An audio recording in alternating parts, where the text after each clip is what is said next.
Hello and welcome to a different thing than normal, a very different thing, Elite Dangerous, which I have had for ages and ages and ages. And the same goes for Star Citizen as well, actually. And I just hadn't played it in a really long time, and I was persuaded into re-downloading it by a certain other Twitch streamer of warships, one Mr. Clyde the Monkey.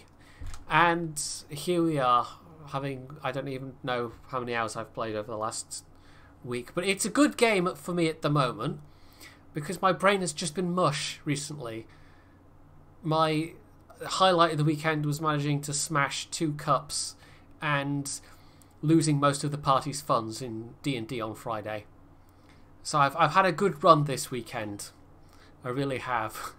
I've been doing okay in this in this game though. I've been doing a bit of trading, and I want to try a bit of mining at some point, but I don't have a ship set up for that. And I've got myself as far as is it this ship? Yeah, a Type 7 transporter, which is kind of a mid-range. It's a large ship. Still, I'm not great with the controls yet, as you can see. It's just a big box that you put cargo in, and you can fly places and sell the cargo and make lots of money. I don't have any fancy paint jobs or anything though. I was a bit annoyed to discover that if you want to paint any of your ships, you have to buy specific colour schemes for each ship for real money. It's not like Warframe where you get a basic colour palette for free. And then if you want extras on top of that, you can go and buy them with some in-game currency, which you have to buy for real money. No, this game gives you nothing, or virtually nothing. You get a couple of emblems for your hull, and that's it. So, where I am at the moment, and this is a private group, so this isn't open play or anything like that, but yeah, I'm currently over here, the land, whatever that is, which is right next to 2 systems that are part of the current community goal. You can actually see one of the other people that's online at the moment way over here. Well, they were a second ago. They've disappeared now. They got camera shy, clearly. So yeah, the community goals seem to be rather like, well, in this case, it's very like the whole Sharks versus Eagles thing that we had in World of Warships. It's 2 competing firms in the in-game lore, and they're both trying to set up manufacturing facilities, and you, the pilots, can bring them stuff, and you do get paid for it. And if one of them wins, then presumably it will mean a new kind of trade good will appear in-game. Previous ones have done things like added space stations. You bring materials to a certain point, and if it's reached within the time limit, a space station appears within that system. That's not happening in this case. As I say, it's 2 companies, and so I'm guessing it'll be a new trade good. The actual rewards for taking part honestly don't seem like super amazing. At the moment, I'm in line to get 200,000 credits, which is, I think that's what's going to happen if no wait, it's in the services screen, isn't it? I'm using a controller for this, by the way, if anyone happens to want to know. Mission board. I never played Elite. Well, actually, that's kind of a lie. I sort of did very briefly. Somebody, just going way back to when I was at school, but somebody gave me Elite on a floppy disk, and this was like at the very end of the era of the floppy disk, when CD-ROMs were starting to take over. But yeah, I think I played it a little bit, but it was kind of a dated game in the mid-90s. But I have played some of the games that Elite inspired, because it inspired lots and lots of games. And I'm trying to think of one particularly that I played a bunch of. I'm sure I've mentioned before, but it's been a long time. Was it Escape Velocity Nova? It was something like that. I'm just going to quickly look that up. One of the very many games yeah, Escape Velocity Nova, which came out in 2002. Just going back a ways, that one. But that still holds up. That's still a decent game. And it actually had an interesting thing with it. It was basically, you know, Elite. It was sprite graphics, top down kind of, not 2D. It was sort of what would you call it? 2.5D, something like that. I forget the exact term for the actual perspective, but yeah, it had 6 different storylines. So it had quite a lot of replayability because you could only go through one storyline at a time. But the galaxy size was relatively small. Although, having said that, it was still big enough for what it was. Right. Here we are. So, okay, yeah, I get 800,000. I'm not sure if that's, like, if this particular faction wins, because there's 2 different competing factions. And I think the other one's going to win. So I don't know if I get the 800,000 regardless or if it's 200,000 regardless. It's not really very clear. In fact, it wasn't even really very clear what I was supposed to do with the stuff that they wanted when I actually bought it here. And the answer was you just sell it on the commodity market. But the game in no way told me that, which was slightly annoying.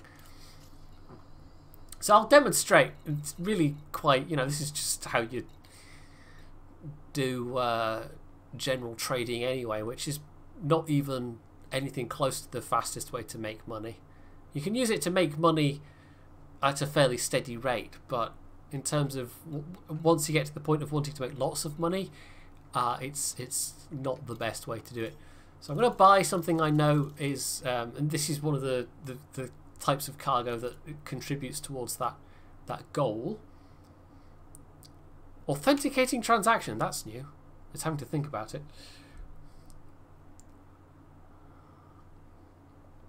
Real men loaded games via punch card. It can be a little bit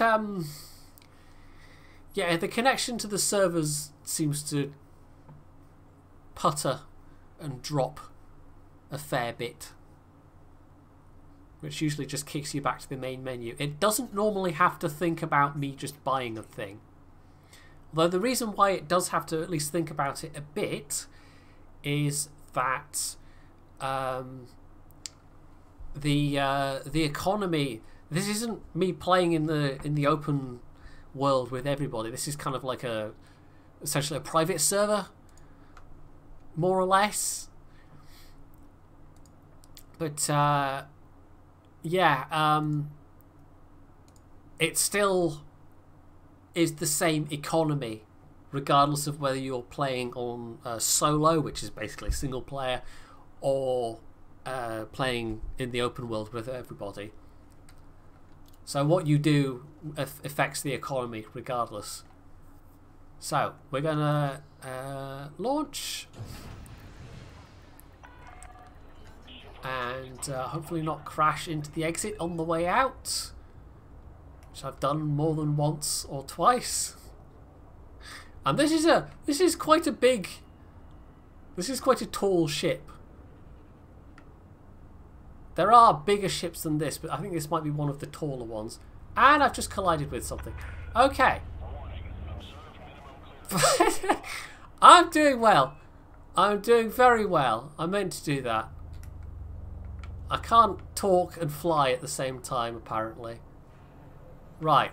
So this is a totally smooth exit. You saw nothing. I've been doing these perfectly all day, and of course it's the moment when I come on stream that it all goes horribly wrong. Of course. Naturally. Although I think the fact that it is getting a bit later in the day now is it's not helping my my brain power at all. So I'll plot a route to our destination. then we have to put ourselves on the actual exit marker. Yeah, that was a real smooth exit. That was excellent. I might actually have to repair... Oh god, did I do any damage to my ship, or was it all absorbed by the shields? No, that was all absorbed by the shields, fortunately, and I don't think I got any fines for doing that. It was just horribly embarrassing. So there's still that run that takes ages that you can't jump to. There are lots of systems where you have to hang around in super... what's it called?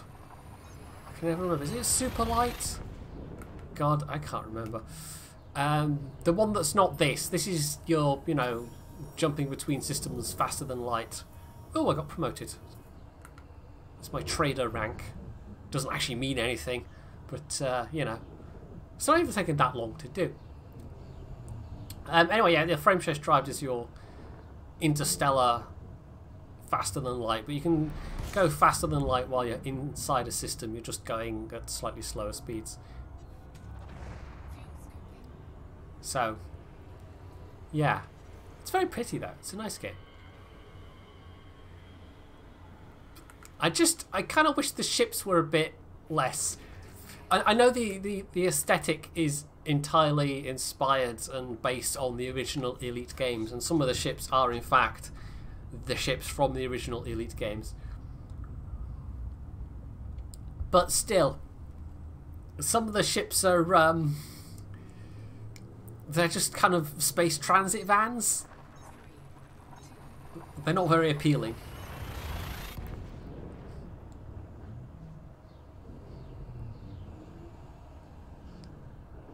See, I quite often I'm usually fine max cal. It's just I was fumbling the controls and forgetting which button did which, and not killing my velocity and trying to do a different control instead.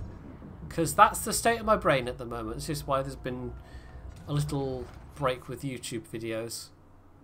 Because my brain, it's not working so good, at least not while I've got the side effects of this new medication. Which is annoying. Because as I've said, I've spent the weekend smashing cups and losing all the party's funds in Dungeons and Dragons. Maybe the worst thing is that nobody really said anything because it was kind of in character, the way I did it. It's like at some point they expected me to do something like that. I don't know. Anyway. At the moment, I think what I'll do... I've done a couple of runs of this. And I think I might make this my last run towards this community goal, because it's just running the same route over and over again, and it's reasonably profitable, but it's not profitable enough for me to be sticking around here, and the actual rewards are kind of underwhelming. So I think what I'm going to do is I'm going to hop back into my fastest ship, because there are a couple of my ships here at Paisachia, or however one is meant to pronounce that. I'm going to hop in my fastest one and head back to the home port, where I've maxed out my reputation with at least one faction, meaning I can get the most lucrative contracts, I guess is the best word for it. The Hutton Orbital Run. You can get a mug when you get there. Like an in-game item.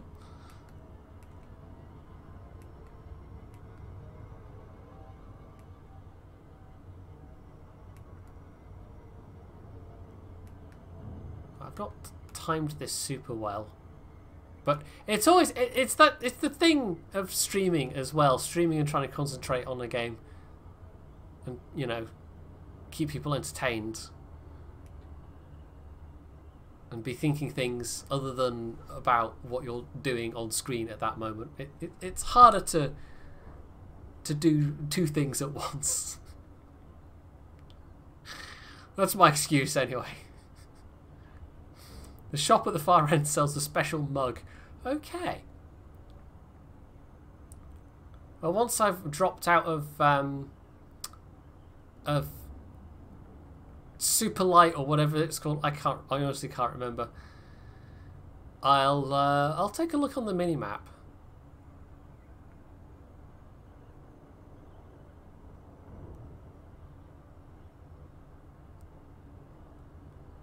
I'm in Clyde the Monkey's group, by the way. I mentioned it's all Clyde's fault, so he invited me to his in-game squadron, I think they're called. So, if some familiar names pop up at some point, I don't think there's anyone on at the moment, though.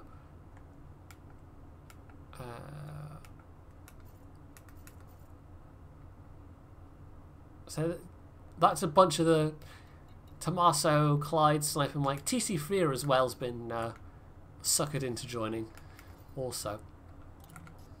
Right, let's actually request docking, because I've done that more than a few times as well. Just sauntered up to the front door and then wondered why there's flashing red text all over my screen. Because they don't like it if you try and come in uninvited. Although that does sometimes result in a bit of hilarity, because the AI of the NPC ships occasionally bugs out, and you'll see NPC ships get stuck or just come to a dead halt in the entrance, and then they just get blasted, which is kind of funny, but at the same time a little bit horrifying, because if it's like a passenger liner that's got several dozen passengers on, potentially, and it just gets casually obliterated by the station because the AI bugged out. Yeah, it's slightly immersion breaking, but there's a lot about this game that's immersion breaking. Right, so let's try and have a smoother entrance than we did exit.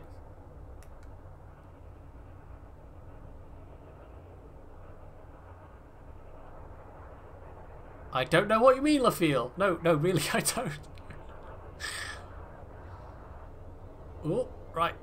It's fine. I might have to concentrate a little bit more. Oh, and sometimes you get ships that pop up from underneath you as well. And also the bigger ships tend to be a little more on the sluggish side. And I haven't done any of the engineers stuff.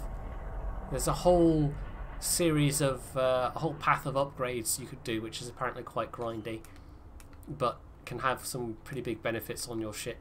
And I don't know if that holds over from the original Elite or any of its sequels.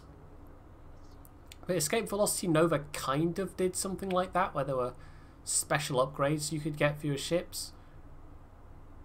But also the technologies that were available to you depended on which of the three major powers that you ended up kind of not being allied with, but the various storylines. Some of them had like they were set in specific well, nations, for want of a better word. There was even one that had you working as a pirate. Right, sometimes it does this. My landing gear is down, it's just not registering the contact, and it is the right landing pad. So we're going to go up again and come down. The game has its little foibles.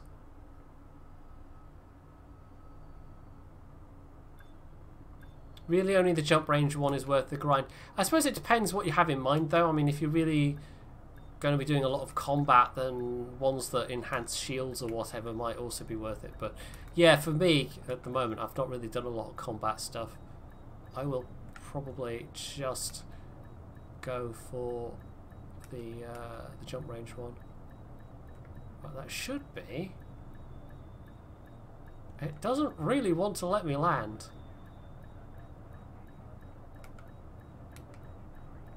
Am I tilted too far? Is that it? It'd be nice if there was some kind of... Oh! Overcooks the controls a bit there. Some kind of spirit level. Like a horizon nav board kind of thing, like you get in KSP on the dashboard. Anyway. Right, it's fine. It was completely flawless and smooth and not a problem at all. So we're going to sell the advanced medicines and it'll be another 268 tons worth of stuff towards the goal, but I don't think it will... I don't think the faction I picked is going to win out. It takes a couple of moments for it to register as well. What I'll do in the meantime, because I'm not riding this all the way back, is I think it'll be the dolphin that's got the best jump range. So we're going to jump into a dolphin, and I haven't actually flown this ship yet. But this seems to be the biggest and also in some ways the best of the small class ships in terms of either cargo space or you can also outfit it for passengers as well. So yeah, it's, you can see them obviously. Oh, yeah, if you back the free cam through the hull, it doesn't like it very much. Yeah, you can see it's got a bit of an aquatic theme. There's a couple like that: the dolphin, the orca, and the beluga. I think something like that. What ships do I have? I've only got 4. This is the newest, so I've got a keelback. I should know it's actually here. No, that's outfitting. I wanted shipyard. Yeah, keelback. I've named... This is such a dumb thing, but I've named them all after ferries of Caledonian McBrain. So, yeah, the keelback, the MV Isle of Lewis, MV Lord of the Isles. I've also got a Type 4, or is it Type 3? A Viper, which was kind of my starting ship. Because I got it as a freebie from back when I must have backed the game on Kickstarter, or else somebody else gave me a code for it or something. I don't know. But I got that one for free, so I've kept that. Right. So, we're going to travel back. We're going to travel back unladen, and we're going to go all the way back home. And I can probably get rid of that bookmark as well, just so things aren't getting too cluttered. So, we're in the Aeneas system, all the way over here. And it's going to be not that many jumps, because I have got a pretty decent unladen jump range. The amount of weight, the amount of mass that your ship has affects the jump range, and that includes any cargo it might be carrying. So without any cargo at all, this can go pretty far. And it, even for a small ship, carries a pretty decent amount of cargo. My Viper, the max cargo load is something like 36 tons. This can carry 72, which is not far off what my keelback can carry, which is I think 86. You can dump the shield generator and put in a cargo module, and that will allow you even a little bit more, but as we've seen with my driving, probably that's not a good idea. This is a very big windscreen. Not as big as the Type 7, but it feels like, I don't know, this almost feels like a more cramped cockpit than the other one, but I suppose the Type 7 cockpit, you could comfortably have a large party in that, so anything else is going to feel cramped by comparison. I would quite like to save up for oh god, was it the Ferdinands I was looking at? I can't remember. But those are all up in the like 40, 50, 60, 70 million range. So I'd need quite a lot of credits before I can do that. Oh, I was a little bit quick on trying to get us into frame shift there. But yeah, I think the quickest way to do that would be to get started with some mining. But I haven't got a ship set up for that yet. The keelback, apparently, would be quite a good one for it. I think I'm just going to use the keelback to do a bit of mining at some point. Because you need not only a decent amount of cargo space, but you also need a decent number of hard points. Which ordinarily are used for weapons, but can be used for other things. How many hops is this? That was the first hop. Wow, this is... I jumped here in the keelback, and it took me about 20 jumps. But I think that was with a full cargo hold. In fact, it might have been more than 20 jumps. This is like 5 jumps back home, so this is considerably quicker.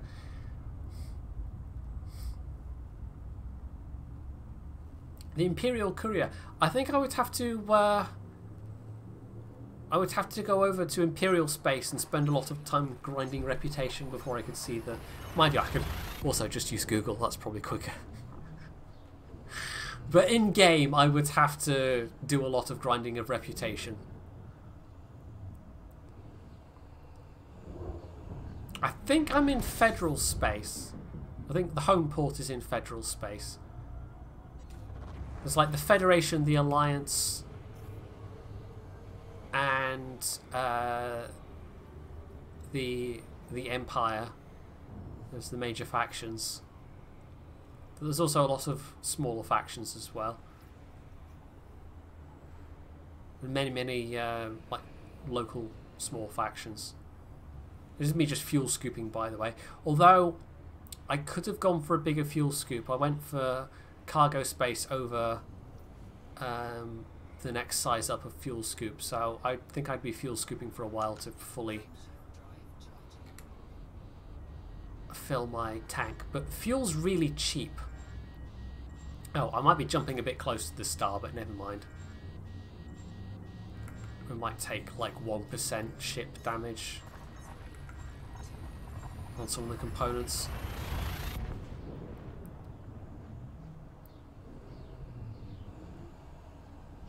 I do have a ship.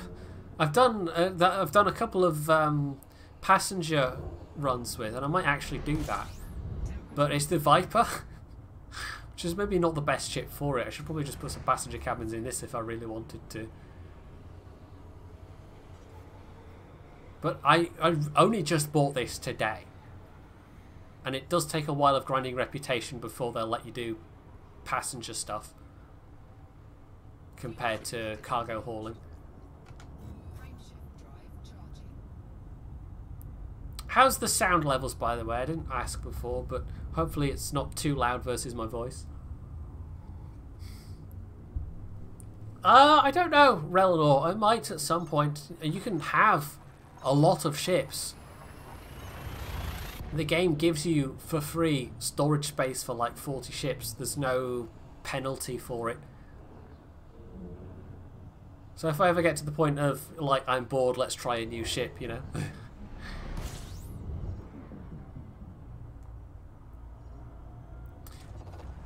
I don't know if it's changed since then, Chaser, but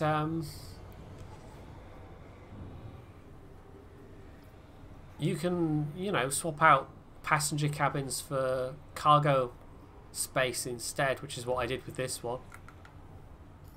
I think it's inventory. Yeah, 72 tons of cargo space, which is pretty respectable for a ship of this size. And because it's classed as a small ship, it can basically land anywhere. Medium ships can land pretty much anywhere as well, but there tend to be fewer medium-sized ship pads. And then it's only the biggest stations that have large-sized landing pads. Oh, I need to... oh, no, we're back in the home system. That's why I'm not aligning on an escape vector. Right, brain, what do I do next? No, wait, we do... I'm confused. Why isn't it letting me... We're in Super Cruise. That's the escape vector. Do I not have enough fuel for this? No, I've got plenty of fuel. Okay, that message wasn't anything important. I don't know. It just says too fast for safe exit. So why would it assume that... Game? I want to go to Aeneas game. That's weird. Just because it might be that it's saying it might be fuel. Maybe I should... Well, actually, that's a point. It's a bug. Oh, I see. Okay, right. If it's just being... Yeah, the game does seem to do that. I mean, it's not nearly as bad as Star Citizen in that regard, but now we've lost the escape vector entirely. Okay. Let's just, you know...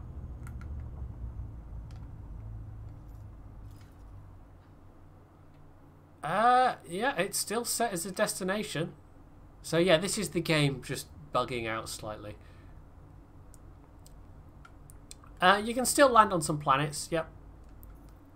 And I think there's a bit more going on now with factions.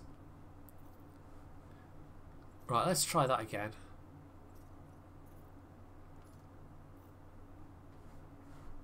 But I haven't actually tried to land on a planet yet, so I don't know. That might be a thing we try. Right.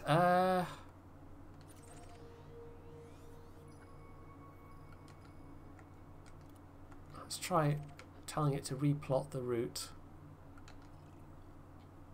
There we go.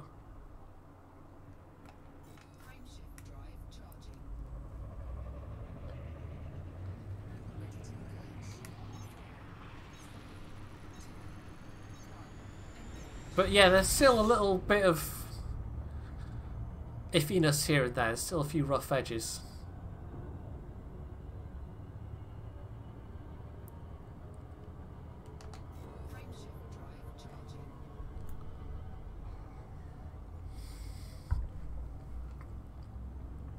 What I'll have to do when I get back to the home station as well is remember to basically pay to have my ships that I left behind couriered, because I can only take one ship at a time. So you have to pay somebody to bring the ship to where you are, but fortunately it doesn't cost that much.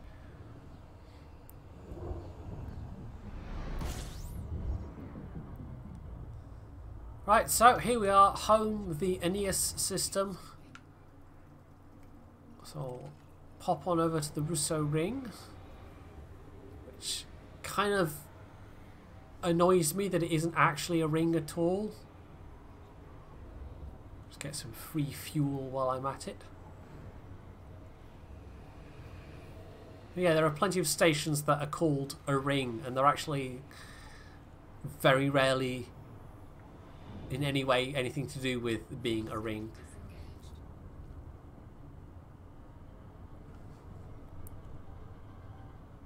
In fact, quite a lot of them are these I don't know what you call that shape, but they're called Coriolis stations, and they are a thing from the original Elite.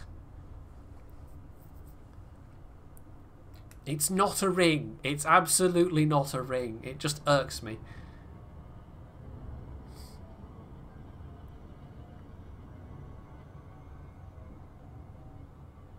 I don't know, Sniper. I don't know if that's a side effect of the fact I'm using a controller and the way the buttons are set up.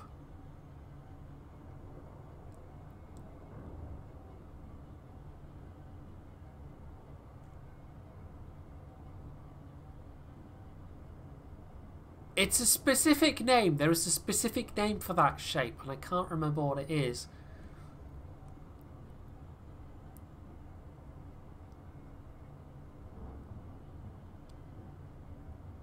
It'll be like a dodeca hexa tetrahedron or something like that. No, it really won't. It won't be that at all. It absolutely won't be that. Wow, of all the crimes against the English language I've committed today, that one ranks somewhere in the middle. To borrow a line from The Simpsons.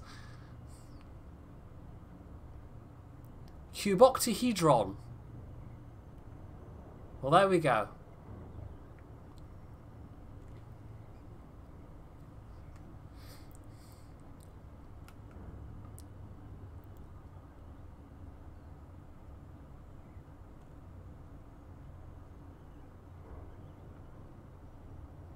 You do spend a lot of time in-game just in Super Cruise. Even travelling at multiples of the speed of light, it can take a little while to get anywhere. But compared to how long it would take if the game made you travel at less than the speed of light inside systems, yeah. You'd spend days and weeks and months and years actually getting anywhere.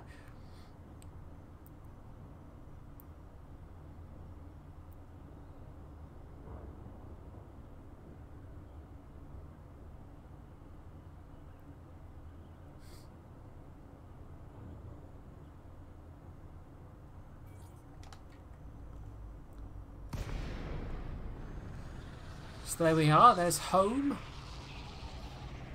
At least as far as the squadron is concerned.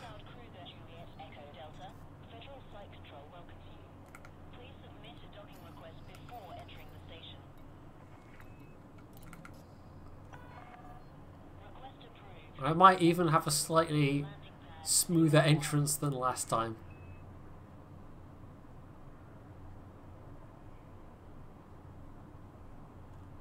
Maybe.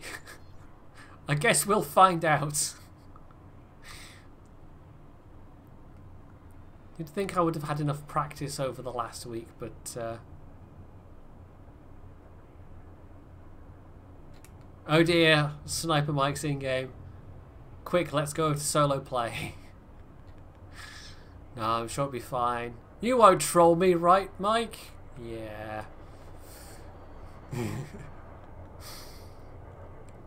I think I've done a very... Oh. It's fine. No one saw me flying through the adverts.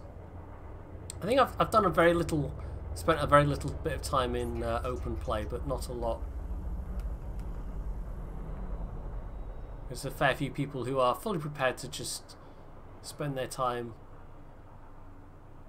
griefing new players. I'm trying to find... This is going to be one of those...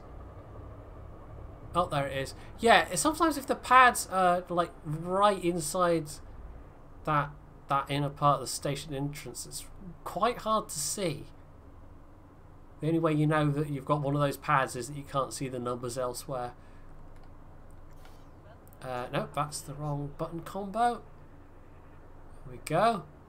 Yeah, no, you wouldn't really want to go to frame shift drive inside a station. I imagine that would be fairly bad. Not that the game lets you do that, but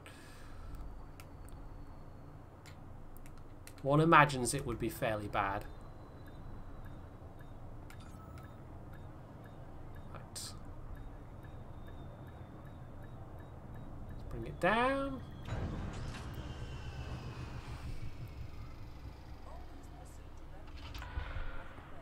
Oh, you're doing engineering stuff. Okay. Right, so the first thing I have to remember to do is, as I say, recall my ships. Which I do from this screen here. So,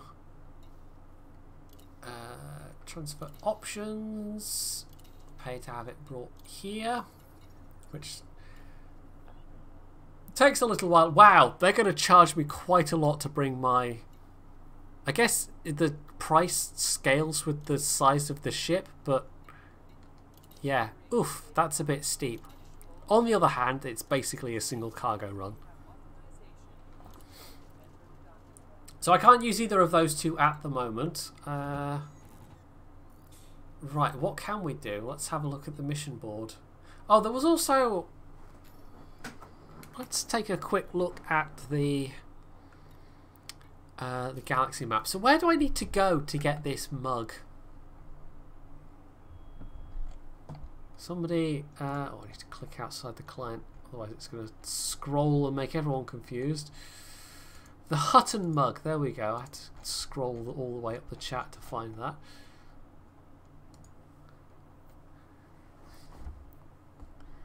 Delivered over vast distances by those in search of a profit, the Hutton mug is only sold to commanders who have made the painfully long journey to Hutton Orbital.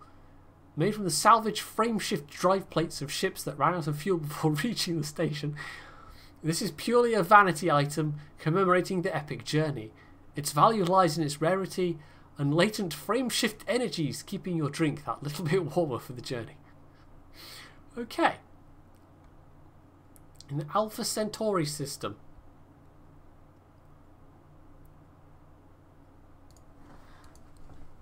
So if I type in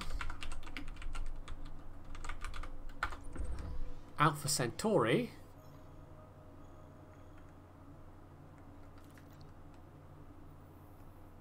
that is that right? That doesn't seem so far. That really doesn't seem far at all.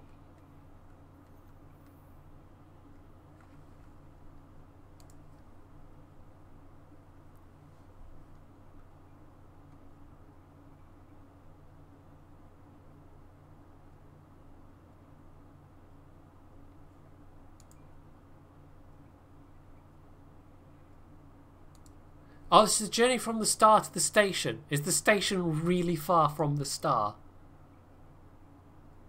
I haven't actually been to Sol yet. That's the thing.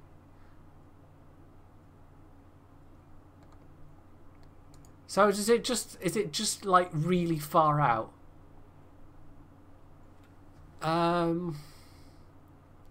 Proxima Centauri. Oh, of course, Alpha Centauri as in the closest star. I was thinking... Right, anyway. Hutton Orbital is notorious for being extremely far from the system's hyperspace jump point to Alpha Centauri A. 0.22 light years. Which, when you're in frameshift drive, that's going to take you a really long time. Hutton Orbital is the home of two rare commodities, Centauri Mega Gin and the Hutton Mug.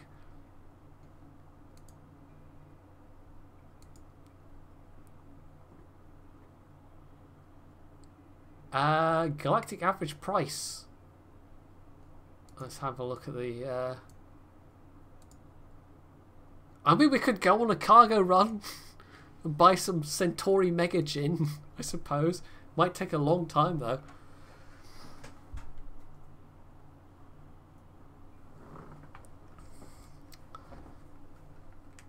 Anyway, so that's a possibility. I'll bookmark Alpha Centauri, I think.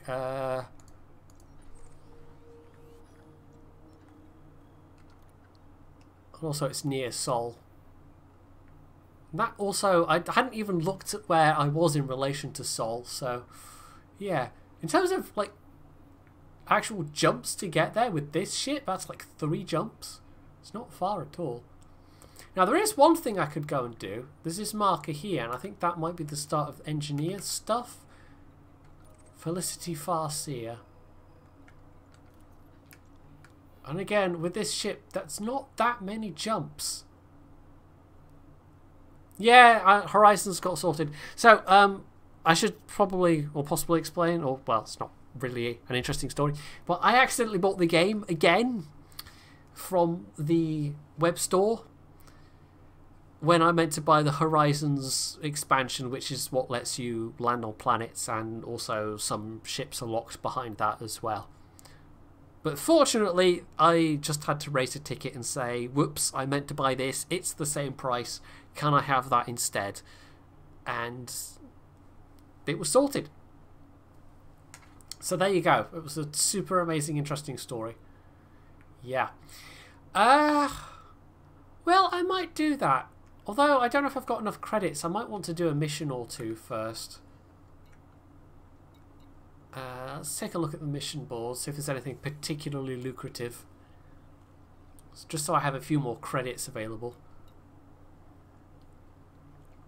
Industry needs 54 units of fish. That one pays out all right. 1.5 million credits.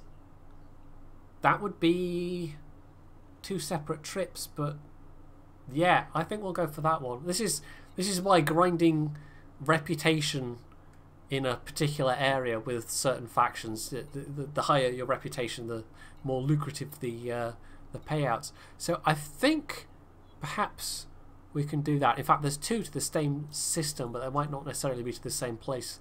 So that's to Borman Colony. That's also to Borman Colony. So you know what, we'll do both of those, and that's a pretty big payout.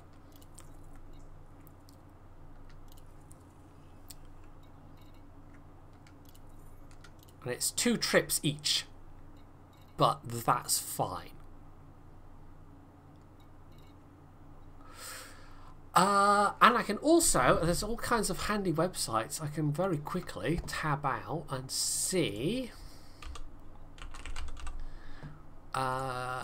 if there's anything I can buy right now that I can take to oh god, I've already forgotten the name of the system that I'm going to, which is good. I need to plot the route anyway. LTT 4487. I do have ships that could do these in one run. Well, I've got one ship that could do this in one run, but that's currently making its way back from a fair ways away. Food cartridges, which are a kind of basic staple item. So if I take a cargo of food cartridges with me, I can make both ends of this trip pay out, as it were. And food cartridges are super cheap, very plentiful, so there's no danger of them running out. Right, let's jump over there. If I had my Type 7, I could just do this much more profitably, but it's fine. Get some flight time in on the Dolphin as my newest toy,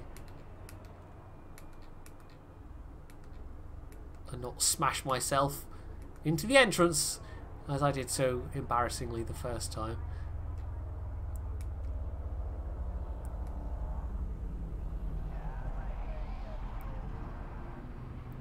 There is something rather kind of relaxing almost about playing this game. You can watch, if you've got another monitor, you can watch stuff as I've been doing, like YouTube, and I've been watching my Babylon 5 DVDs as well, which I haven't done in a very long time.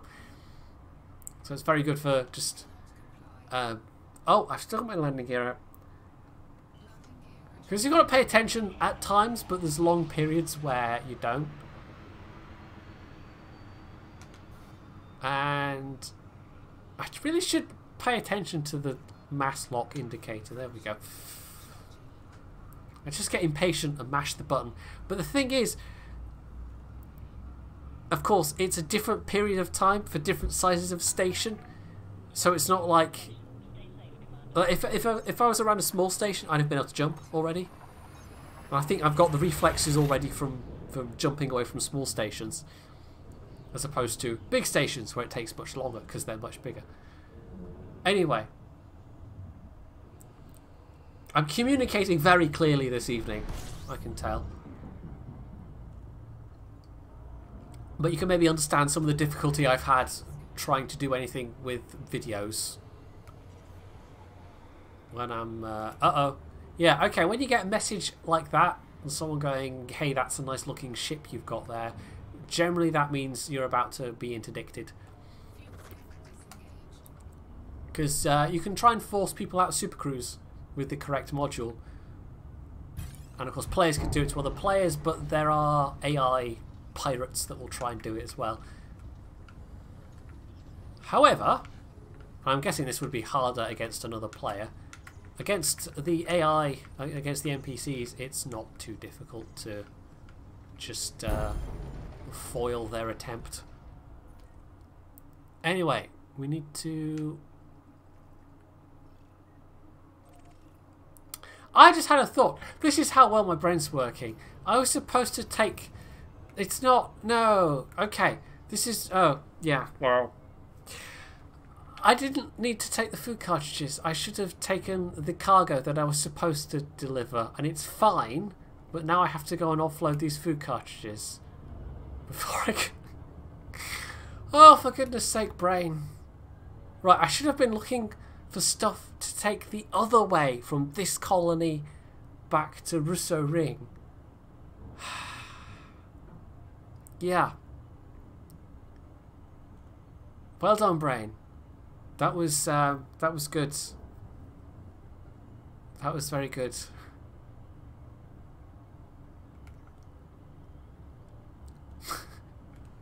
That was excellent, even for me. Right, let's have a look then.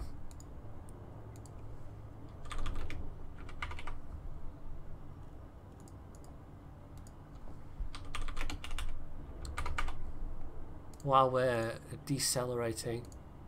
Oh,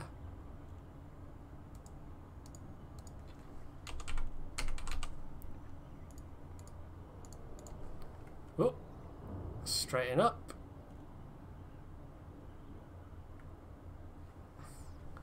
Not far off being able to jump back. Right, there is something I can take the other way to sell for a profit. That's fine.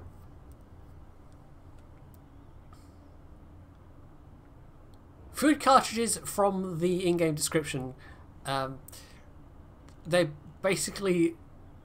It's like printer cartridges for 3D printers, except special 3D printers for food. It doesn't sound very appetizing. A printed cheeseburger, only it wouldn't be real meat, it would be some kind of, you know, synthetic something, or soy, or I don't even know.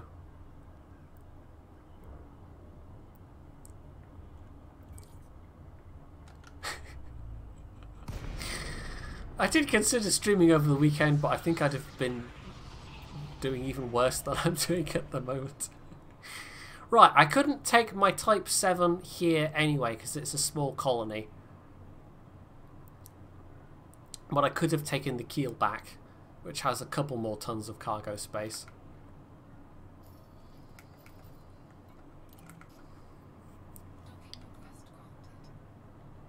But it's fine.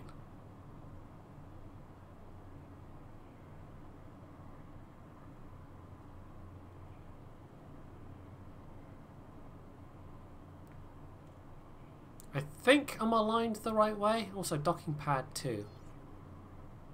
That top one should be docking pad 3, I think.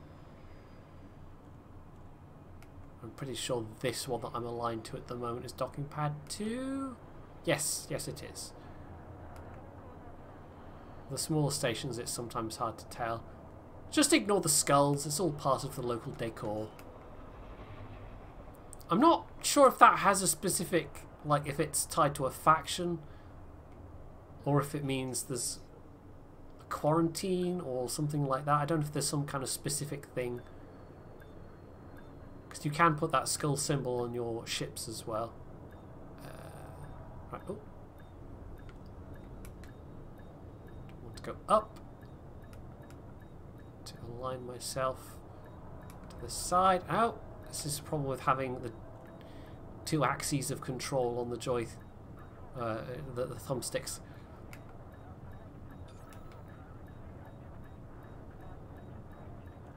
It's not super ideal, but I'm doing better at flying with this than I was with just purely keyboard and mouse. Right, so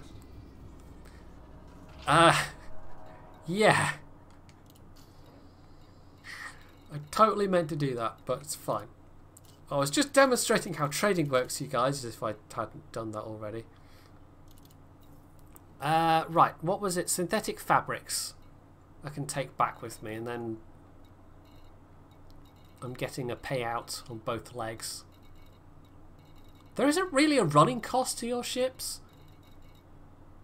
Like, theoretically there is in terms of your refueling costs, but you can buy a fuel scoop and just get free refueling. So yeah, synthetic fabrics, there we go.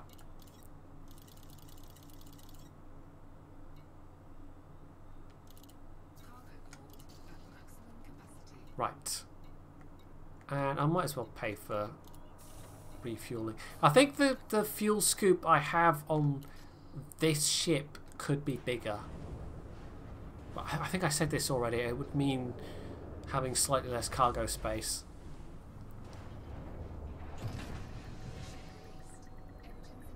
Hull damage if you hit asteroids? I suppose so, yeah, if you manage to damage your ship physically, either by crashing into things or getting into a fight. There's the repair cost, but even then you can basically buy in-flight repair drones, although you do need to then restock the drones as you use them. But there is a way of repairing without actually landing at a station for repairs. Being tabbed out after a jump and flying into a star. Yes, that would do it, Jidge. I can say at least I've not done that so far. Although, having said that, it's possibly only a matter of time.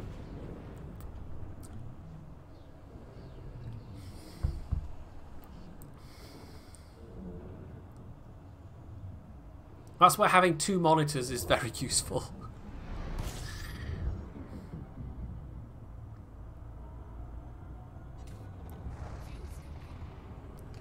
Right, let's bring up the system map. You can also set your location from the nav panel, but I prefer using the system map. It's kind of a lot clearer of where you're actually going as a visual representation rather than scrolling down a list. I'm trying to look for a specific name. But there are things in the nav panel that aren't necessarily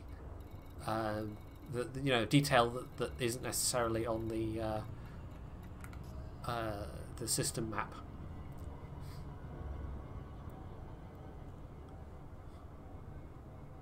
Cheaper to rebuy a ship than buy a monitor IRL. That is true.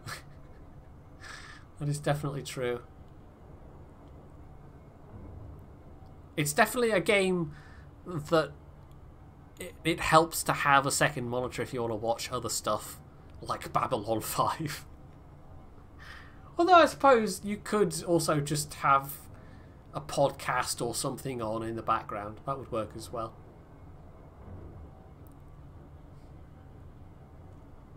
There is even an in-game audio thing you can listen to. It plays the... I probably shouldn't be looking right now, but I think I have to be in stations to access the Galnet news items. But yeah, you can also just have the... Oh, you can also just listen to them.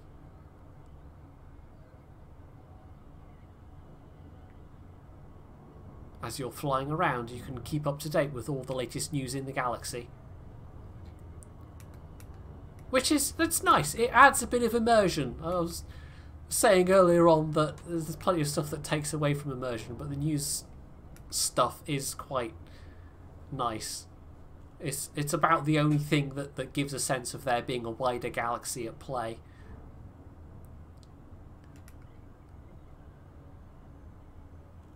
Radio 2 in space. I used to listen to Radio 2 quite a bit. But conversely, it was when I was much younger. I know Radio 2 is thought of as being the fogey station, but these days if I listen to radio anything, it's usually Radio 4, which might even be more of a fogey station. I don't know. But yeah, they had Johnny Walker in the afternoons, and I think Jimmy Young before he retired. And I've jumped out of Super Cruise too soon. Whoops! meant to do that. Hey, if I remember when Jimmy Young was still on Radio 2 at lunchtimes, I think that makes me a fogey, technically. Yeah, it was a while ago, wasn't it, Ginge? I was a young fogey.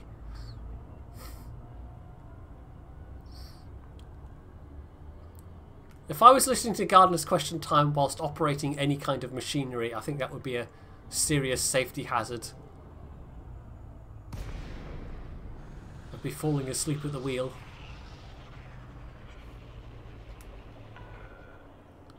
There are certain things I can tolerate, you know.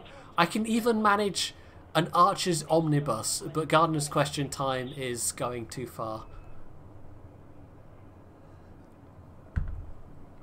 Yeah, Wogan was good.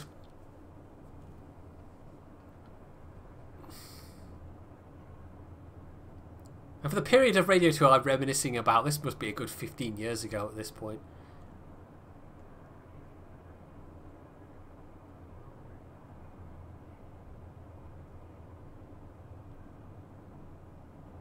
Is Sally Traffic still a thing? Is she still going? She's been doing the drive time radio reports for quite a long time. Oh, also, I may need to remember to request docking. Request approved. Assigned to landing pad 1-2.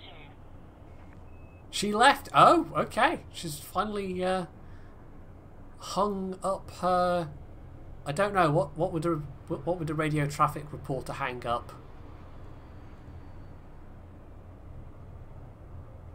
Headphones, I suppose? It's a bit generic as far as radio goes, but I can't think of any other suitable item.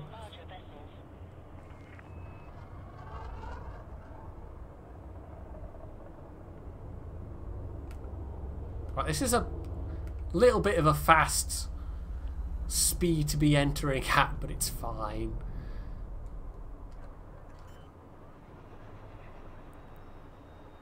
I totally know what I'm doing, as we've well established at this point. 500 meters from touchdown.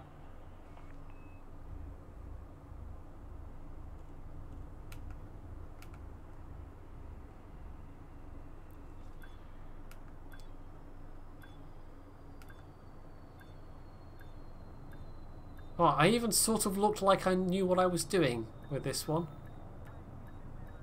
Sort of. He says overshooting. Nope. It's the shoulder buttons you use on the controller for throttle, and it's a little bit hard to fine tune it sometimes. It's quite easy to overcook.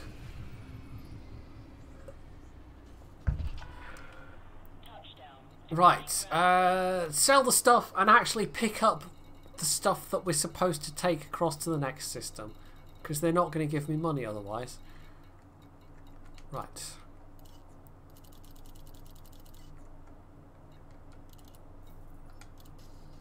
And you know what? It's been long enough. They might even have... my other ships might even have appeared. No, another couple of minutes. We won't hang around. Right, mission board. That's what we want. I'm using an Xbox controller, Ginge. Clyde's is very fancy. He's got an actual joystick, which is just kind of showing off at that point. Right, let's take as much as we can. This might even be 3 trips rather than 4 trips. But for the payout, it's more than worth it. It's quite lucrative for just a couple of hops to the next system, which is why it pays to grind reputation, I suppose. Ship restraints retracted. Clear for egress.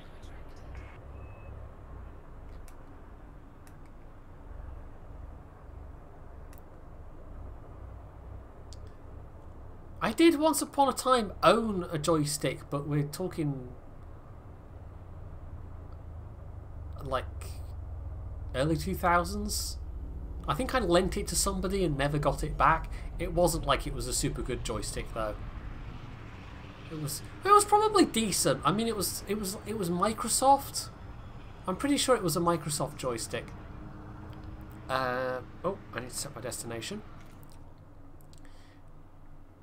So it was decent quality for, you know, the 30 or 40 quid or whatever I spent on it.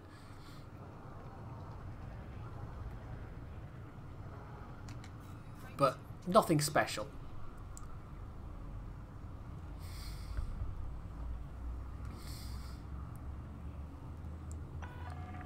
You are clear of the station. Stay safe, Commander.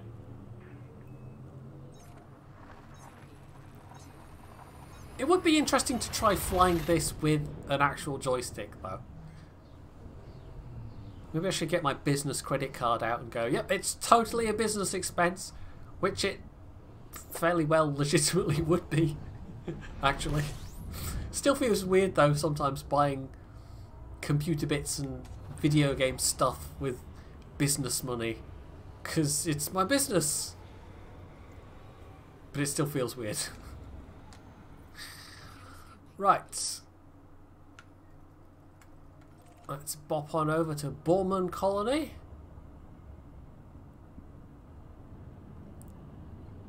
There are a lot of references to,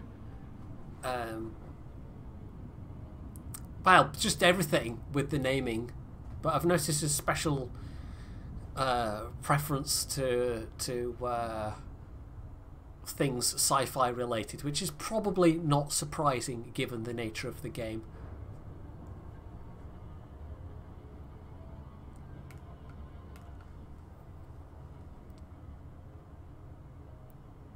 There was one station I came across, and I can't remember the exact name, but it was a reference to Thomas, I never know how to say his name, but Ditch, who's a not terribly well-known author, but certainly deserves to be more well-known. But he only died relatively recently. Like something like 10-ish years ago. He wrote some really good books. But it was a bit sad, because he basically died penniless.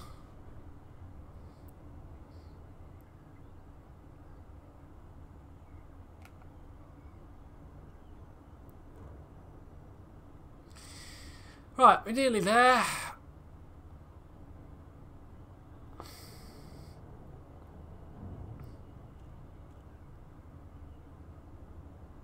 It's the way my brain's set up, Fu. I just find anything to do with flying, you know, 6 degrees of movement in games to be easier, generally speaking. I mean, if you've ever seen me try to dock something in Kerbal Space Program,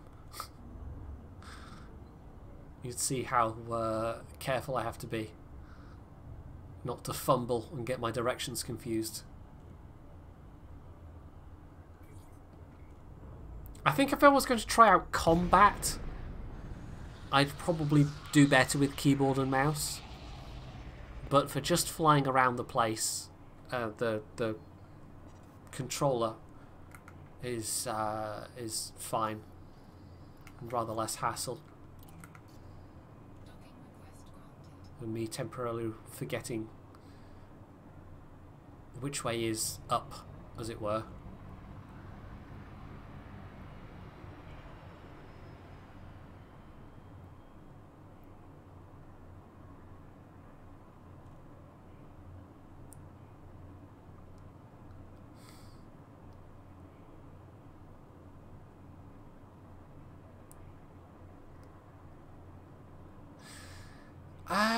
Right, pad 1, so not the same pad as last time.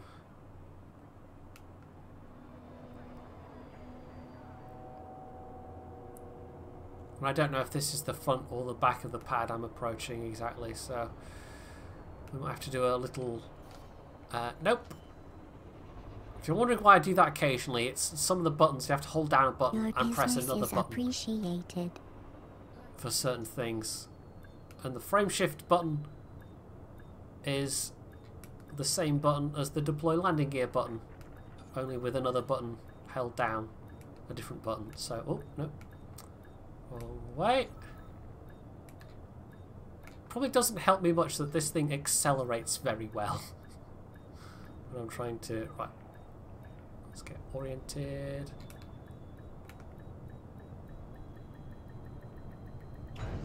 Go. Fine. Completely smooth. I'm playing on a private session server. I don't know what you call it. High PP Wayfarer. That's almost certainly not how you intended that to be pronounced. So yeah, I'm not going to get jumped on by a random, well, stream sniper I'd call it. But yeah, the equivalent. Right, so we're going to deliver the first part, and then, what was it, synthetic fabrics, I think it was.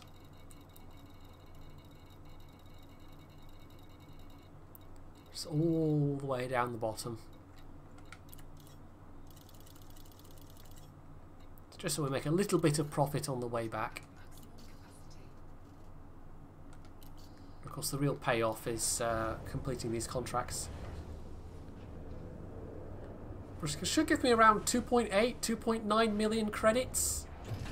Just a pretty nice payout for not moving that much stuff. In fact, by the time I get back, I can even I can swap ships. I can get my keel back out, which has got a slightly better. No, that's the wrong button I pressed. It's got a slightly better cargo capacity.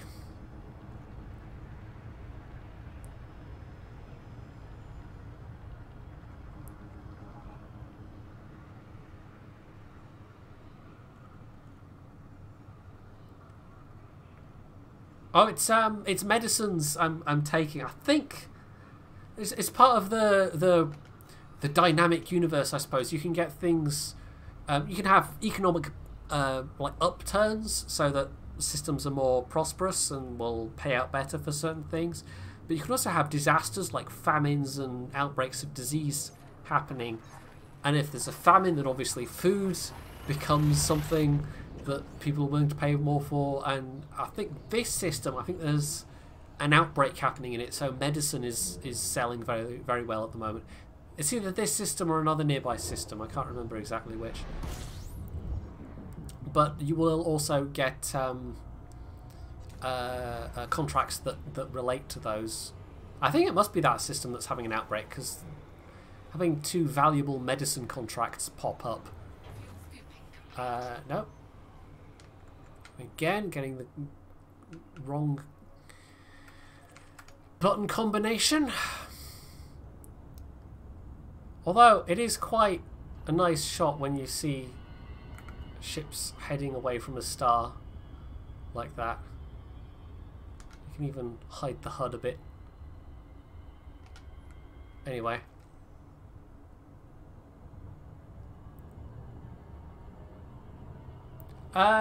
Yeah, I think it's Thursday. Thursday sounds right. They like to do it on Thursdays for the EU server. This ship is called the Caledonia. You probably missed this. I don't think you were here from the start, were you, Ginge?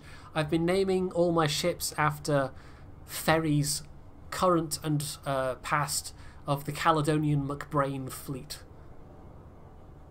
which is the ferry operator of the west coast of Scotland. The Northern Isles have their own separate ferry service, but the West Coast and Clyde ferries are all basically under one tender. So if you ever hear me refer to CalMac in any particular capacity, it's the local ferry company to the west of Scotland. No, that was a Baltic. Wasn't that in the Baltic that went down? I can't remember. That was definitely not a CalMac ship.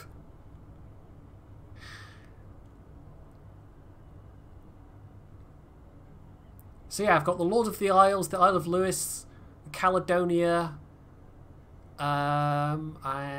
What's the fourth one called? The Clansman. I think the Caledonia is the only one that isn't the name of a current ship. But there's been a couple of ships in the Calmac fleet called the Caledonia. Because they tend to reuse names.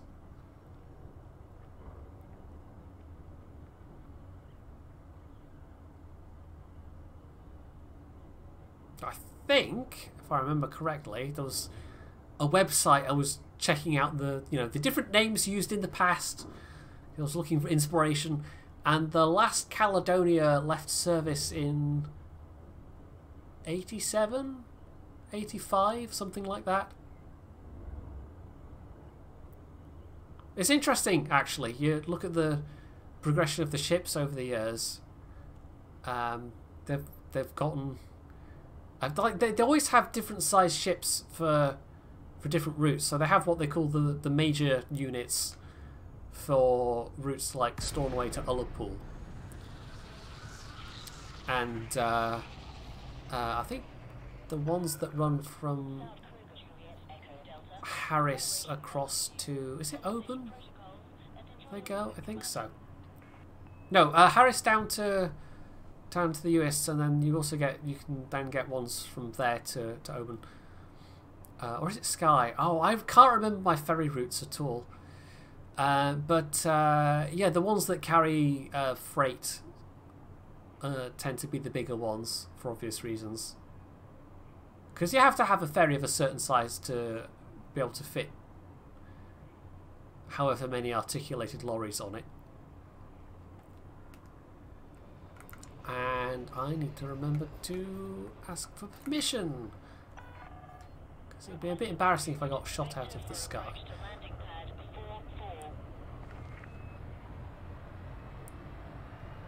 So some of them are reasonably sized, but they're not by any means the biggest passenger ferries you'll see around. I don't even know how they compare to, say, the Channel passenger ferries. They're probably smaller than those.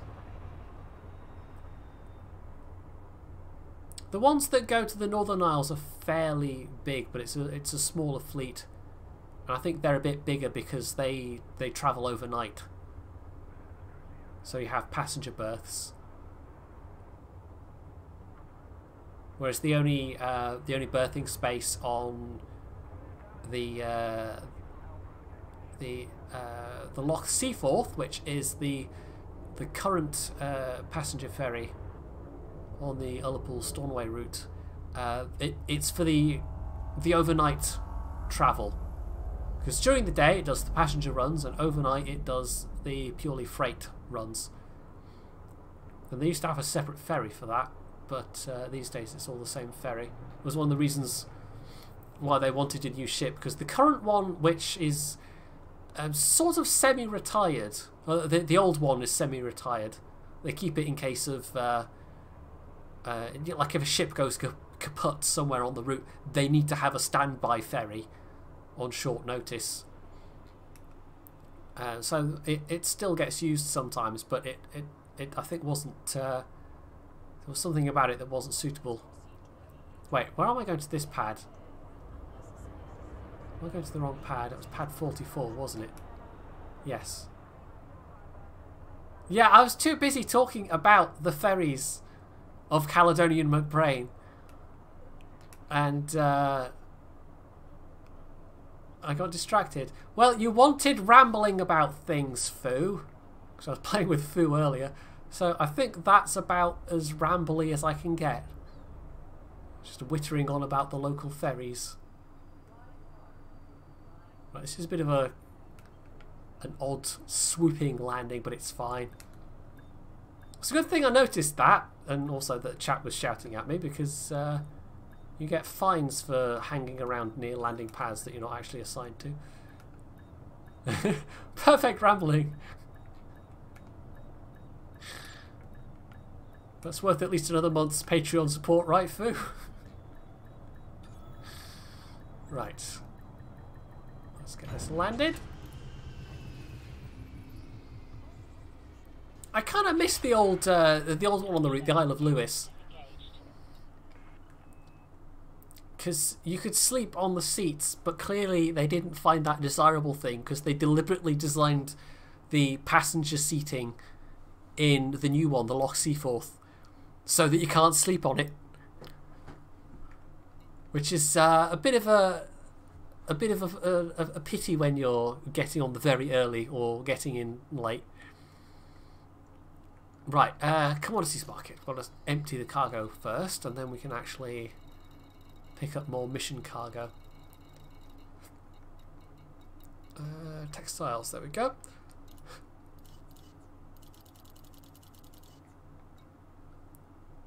$124,000 credits. That's actually a reasonable amount of profit coming back. And my slightly bigger ship should be, yes, there we go. The Isle of Lewis, I was just talking about that.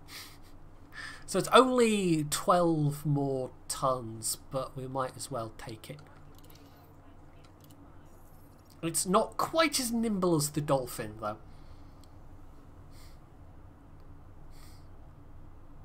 I wish, Ginge, I wish the Stornoway Gazette was as entertaining as it used to be, but it's sadly just not.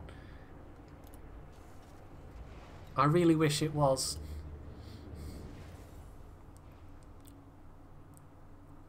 The local free sheet is not too terrible, though. That sometimes has items in it, but because it's a free sheet, most of it is just adverts. Right, yes, one more cargo run then, basically. So there must be an outbreak. These are both...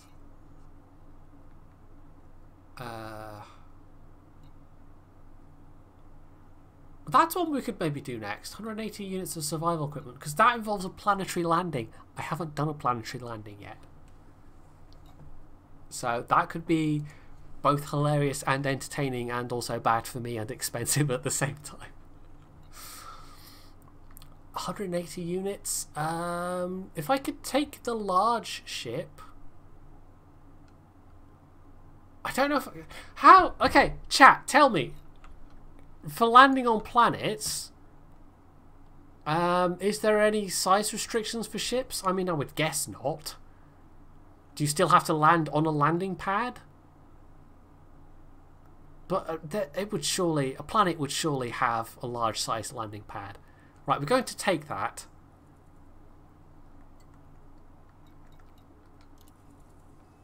And then we're going to hilariously fail at doing our first ever planetary landing. Live on stream. That can't possibly go wrong.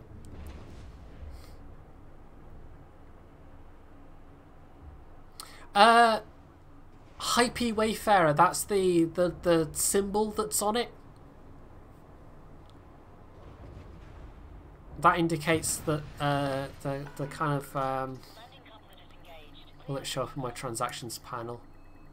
No, it doesn't. But in the commodities panel, I had a symbol on it, a kind of sunrise symbol, and that's how you tell you have to go and land on a planet.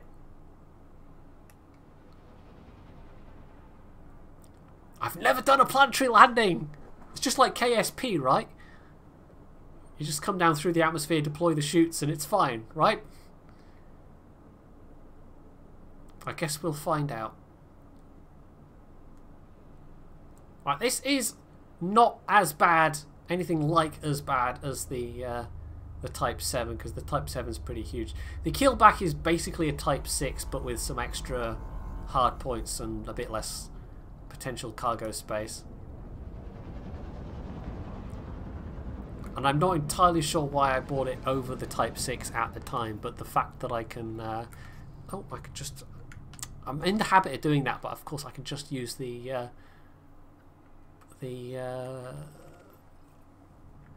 keys on the keypad, on the gamepad, and it's much quicker. I need to get my brain into thinking that's the way to do it. Right, anyway, yeah, so they're all just basically big, boxy, space-articulated lorries, except not actually articulated, but, yeah. They're not very exciting ships to look at for the most part.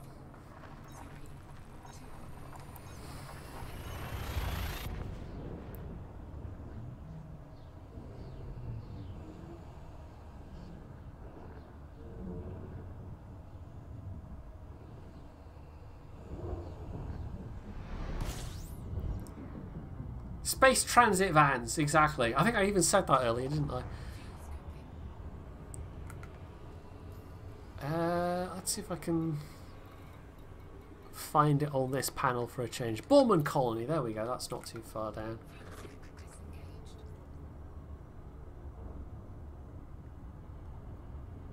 The only downside of this is that it's a medium-sized ship and the Dolphin is a small-sized ship.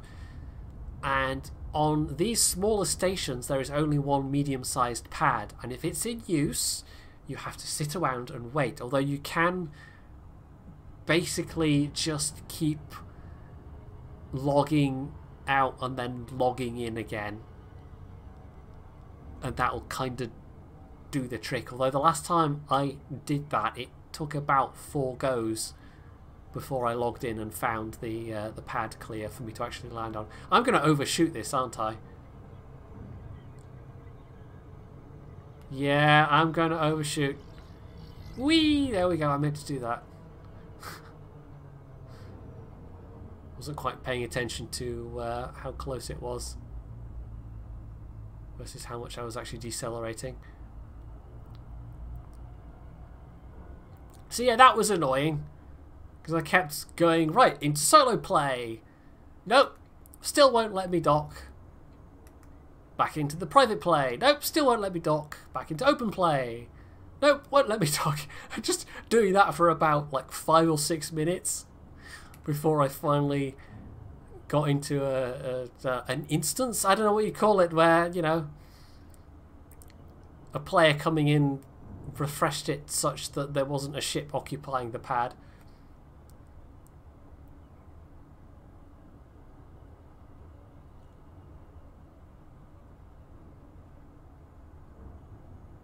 Pull up loose speed name again without looping around. Is that quicker? I don't know. I'll have to try that next time. But I don't tend to miss that much. I mostly haven't been missing.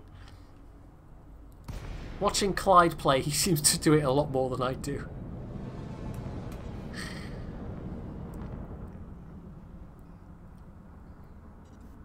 Right, so let's have our fingers crossed. And, no! You get used to hearing this.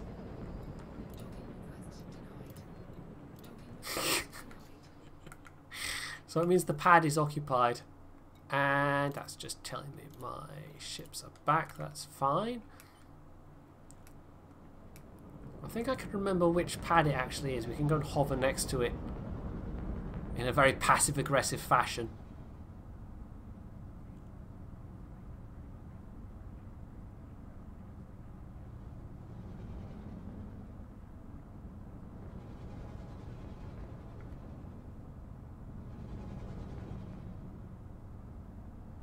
If it's lit, it means there's a ship on approach to it, and if it's not lit and doesn't appear to be occupied, then it means there's a ship that's in the interior, as it were. Right, I'm pretty sure it's this spot here. If I remember remembering correctly.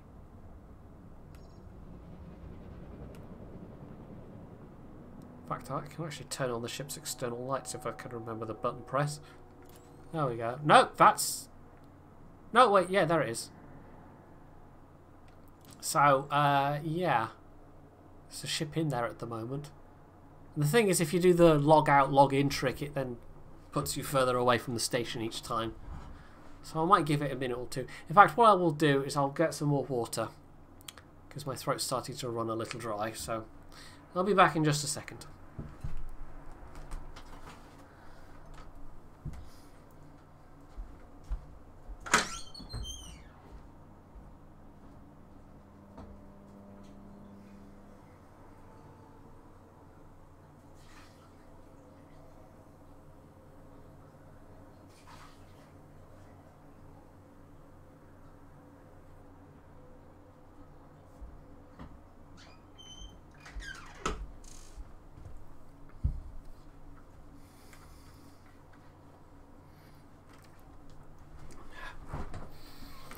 Right, maybe if I flick my lights at them in a really passive-aggressive manner, that'll make it happen quicker.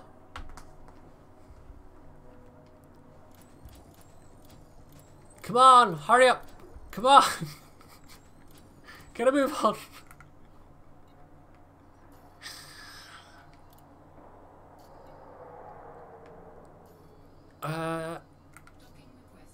Hey, there we go.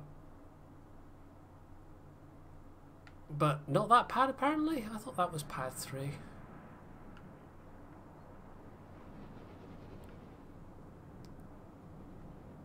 careful not to actually collide with the station.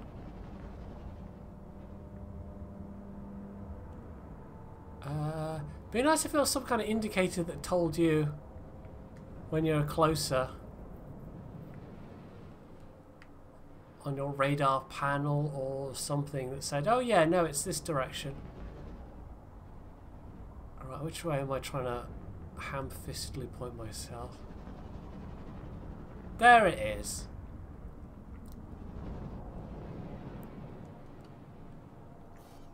And once again, pressing the wrong buttons to get my landing gear down. Oh, bit too much throttle.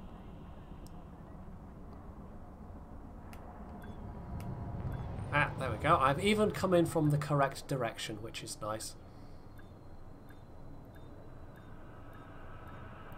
No, the white spot's just the station. The white spot tells you your kind of, you know, locked destination. It doesn't tell you things like specific landing pads, unfortunately. As far as I know, anyway. Sound your horn! Maybe I did. It does when you request a pad. Huh. Okay, apparently I've just not noticed that all this time. Something on the radar panel would be much more useful, but what do I know? Or even have something pop up in the HUD.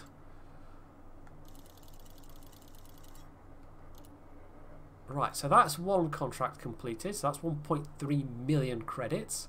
I never know if these things are worth having. You can choose to get much less money but get some stuff in return. But I have no idea what any of the things are. So, divergent scan data? I don't... Is that like super rare? Is it worth having? Is it worth giving up 1 million credits for? I have no idea. But I need the credits, so we're going to go for the credits.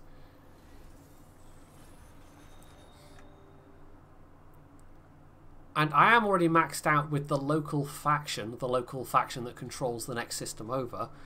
But that also helps me out with the superpower faction, which is like the controlling faction of space, aka the Federation in this case. And whoever you're delivering the stuff to, you get a bump with the faction as well. So we still need to go get the rest of that, but of course as we're here, we'll fill our boots with more synthetic fabrics because that was giving a fairly nice return.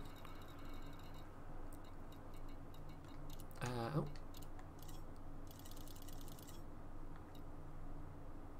It's a good thing there's all kinds of... oh, wait, no, we still had... Why have I only loaded 24 units? That's because I've still got partial cargo of the other stuff. Because we can turn in part of this cargo as well. Well done, Brain. That's not even the biggest derp I've made today by a big margin.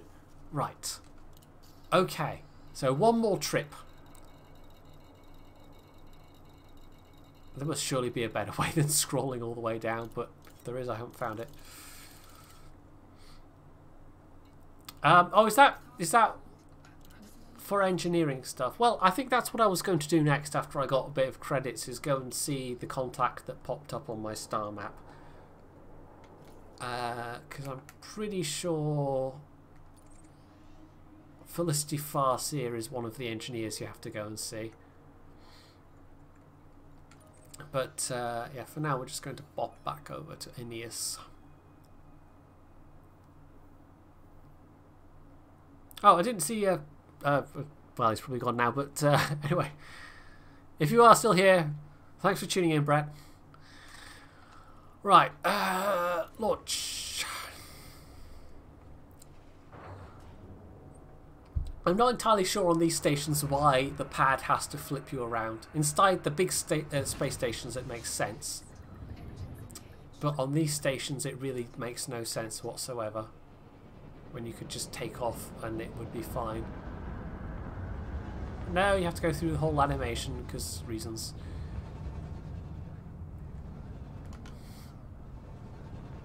You're a little too close to the station. I really should pay more attention to the mass lock indicator. There we go.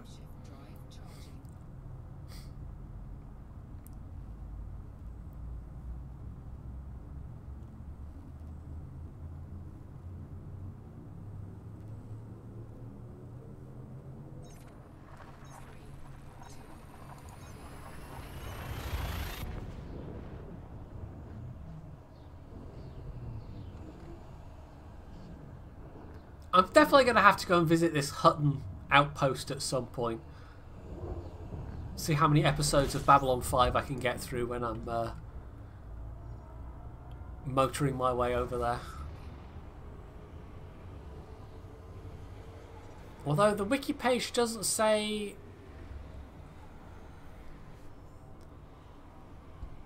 what pads it has.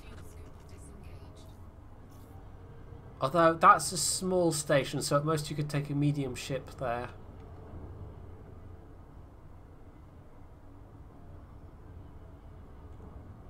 Yeah, it doesn't have any large landing pads. Okay, so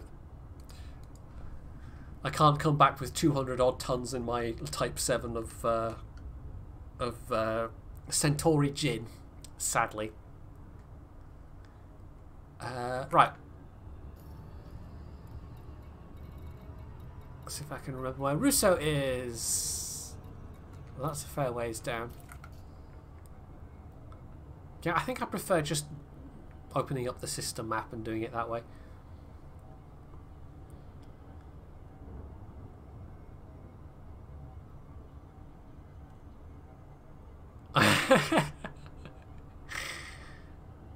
Yeah, as long as it's a weak alcoholic beverage for that drinking game, Oberheek. I think I just get impatient and don't pay attention to the mass lock indicator. And it is right down there in the corner.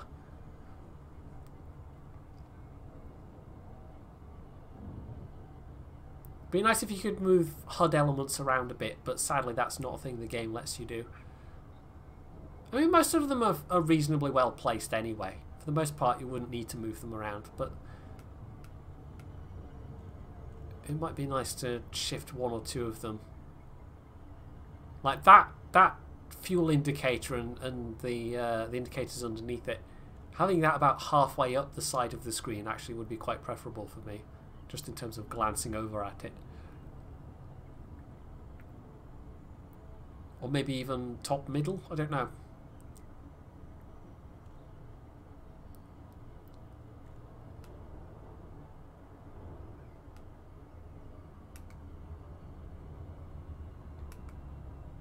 Right, I don't think there's any risk of me flying past this one.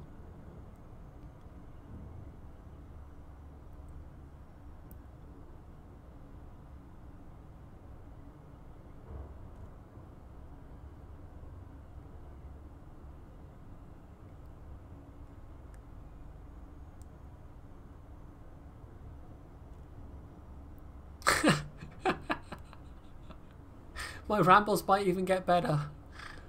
Is that possible? I mean, I suppose with an application of alcohol, it could happen. I don't drink very much, honestly. It was funny, the first Tank Fest I went to in 2015, it would have been? Yeah, it was 2015. Because 2015 and 2016 are the two I've been to. Maxwell. Some of you will know of Maxwell, but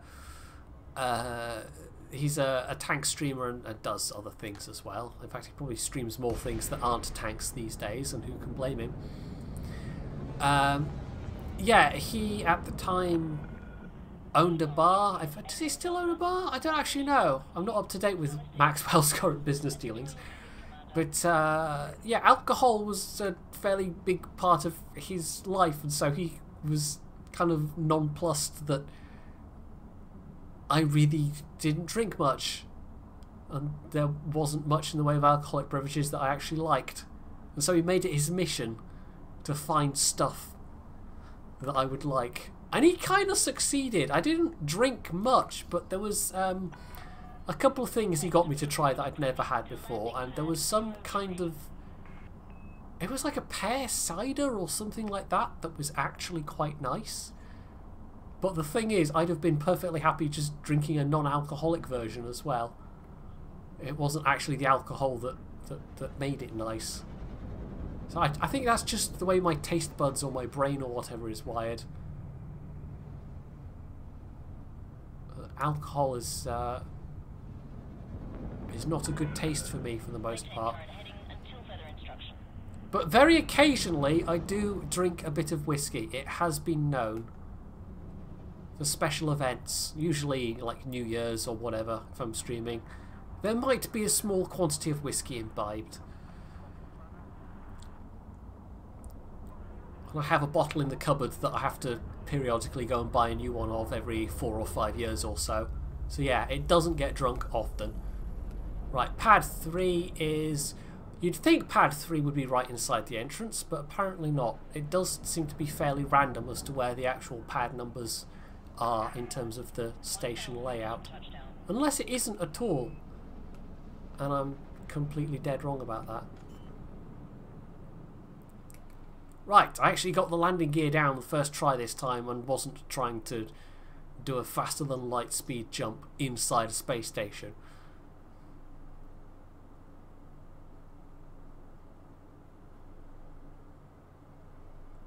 Oh yeah, Max is still going strong. He was forced to make a new YouTube channel. And I think he took the opportunity to rebrand himself on Twitch as well. So he's now Alehouse Gaming on Twitch. And like I say, he still does tanks, but I think it's just Fridays. And he plays other games the rest of the week.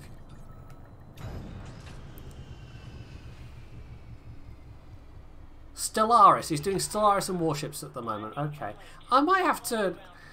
I think just the time of day he's streaming is usually not when I'm paying attention to Twitch. So I might actually have to try and play Warships with him. At some point. Not that I've been playing that much World of Warships this last week, to be honest. Oh, no, we have to unload our cargo first. Before I can take new cargo, because that's how it works, brain. Right, 84 tons, pallets, units, whatever, of synthetic fabrics. 145k, which is a decent profit for the amount of cargo sold. But not nearly as profitable as doing a mission. In fact, we can even fill up the rest of that space with something. What was it? Food cartridges. I think that was the highest profit thing I could take. So that's only another 24 units, but that'll do. Hey, Craig. He's always doing warships on Thursday and Friday. I'll have to try and remember that. So he's basically not doing tanks at all. Did he just get fed up, or did he decide he needed a break for variety? Although patch 1.4 is around the corner. I think that's happening fairly soon. And of course the for the first like 2 weeks of that patch, the frontline mode is going to be back, so I will be definitely playing that, even if they've nerfed the economy, which was going to be a big draw for some people while they were trialing it last year. Even if they've heavily nerfed the economy, I think it will still be potentially a lot more fun to play than random games. Although it's possible they've managed to knacker it in the meantime. That button. There we go. Oh, I took on another thing as well, didn't I? But you know what? Oh, no, yes, we were going to do that next. I'm completely getting tripped up in my head. Right, so yeah, we're doing that next. We're going to go and land on a planet after we finish this. And then I'll go and see what this engineering thing is all about. And that will probably be a decent place to finish the stream. I've got no idea how long it'll take, though. But I'm not... It's not super late or anything here, so... I'm not in imminent danger of falling face first into my keyboard.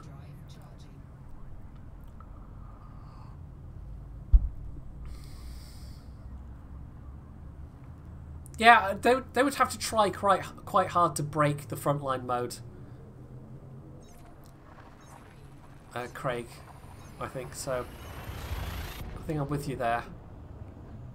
I played random tanks quite enough over the holidays, as those of you who watch my YouTube know.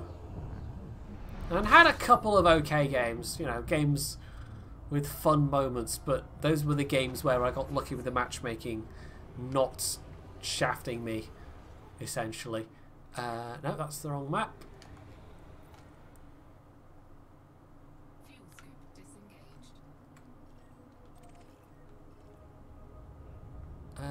This way.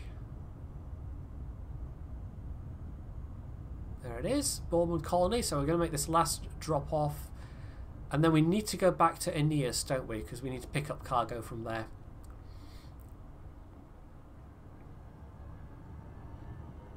I might at some point just deck out a ship to go exploring, because you can make some pretty good money from exploring systems as well. There's kind of like three major facets of this game: trading, exploring, and fighting. And you can choose to specialize or just, you know, do a bit of all of the above. But exploration data, unless you stay within a very limited area, you tend to just accumulate naturally anyway. So it's a nice secondary source of income, especially when you're just starting out. But if you want to actually specialize in exploring, it requires getting a bit of cash together, having a big enough ship in terms of having enough slots available, because you need specialized scanners. You're going to need a big fuel scoop so you're not spending forever refueling around stars, and a good jump range would probably help as well, although as you're probably just going to be doing small system to system jumps, actually having a big jump range is maybe not that important. But maybe on the other hand, having the repair drones might be very useful, so you're not having to go back and forth to repair at star bases all the time.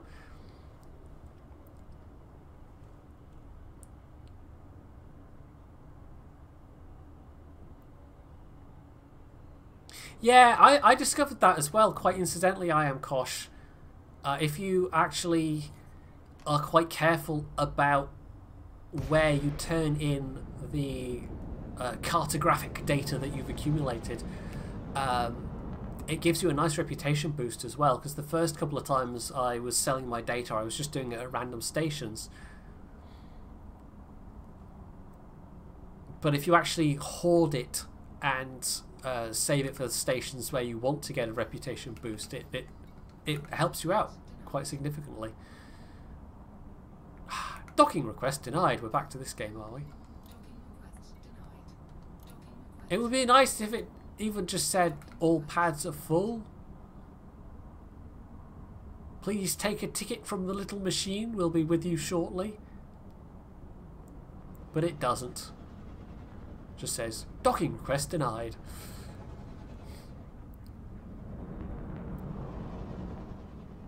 I think that highlighted pad there is pad 3. That'll be the medium pad, and yeah, you can see someone just landing on it.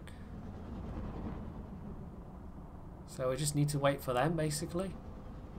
If it takes too long, I'll just log out to the main menu and back in again.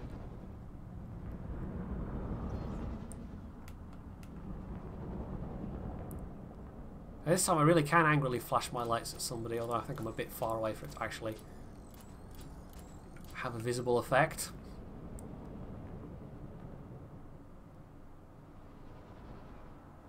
Oh, and also that's the rear of their the rear of their cockpit, the rear of their ship. So they wouldn't be able to see it anyway. Right, who is this bozo? That's the keelback, right?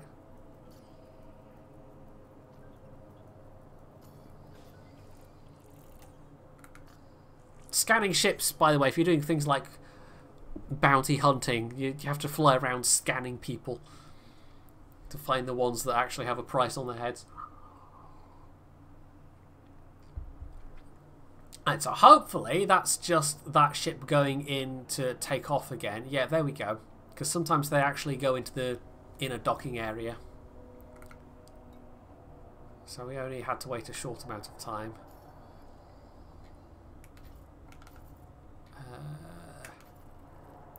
Contacts Borman Colony. If the pad is free, I am... There we go. I'm sitting looking at it. Don't tell me it's denied. Or I'll go and buy a cargo of fish and then I'll fly back and reenact a scene from Monty Python with said fish.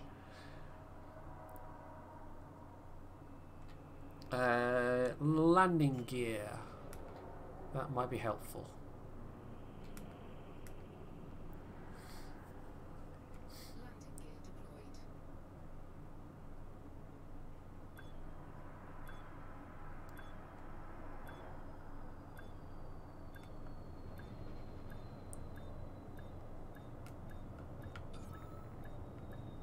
It doesn't really... I try and do relatively gentle touchdowns, but it doesn't seem to really matter.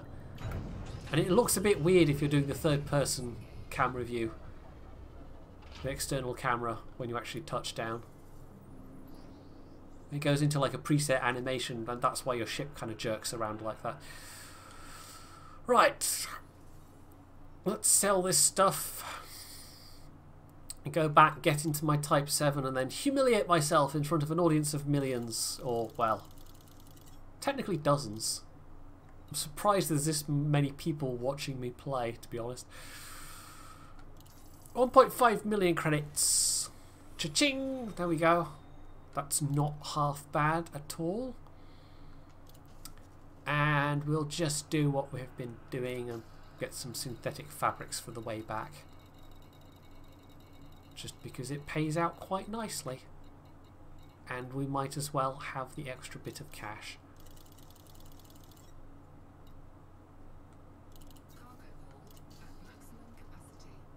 Right.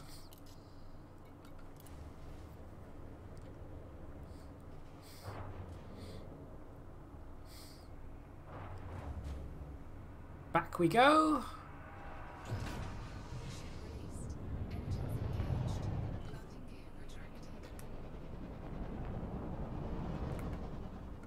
And I want that button.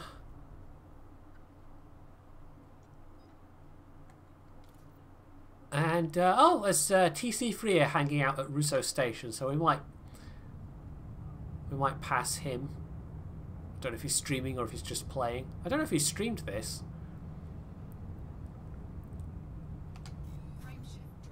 In fact, we can say hello to him. I can do it quick enough.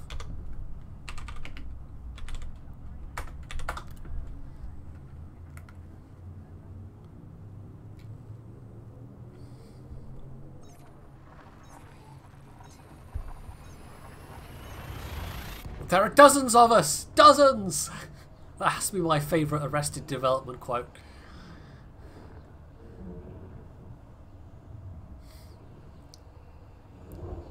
I was glad that it got that extra... it's like 2 extra seasons they've had on Netflix now, isn't it? But I think the first 3 seasons were the gold standard, as it were.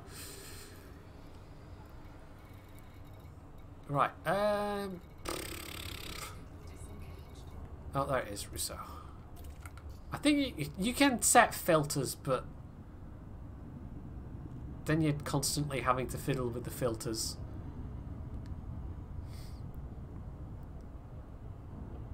For the navigation panel, so I tend not to.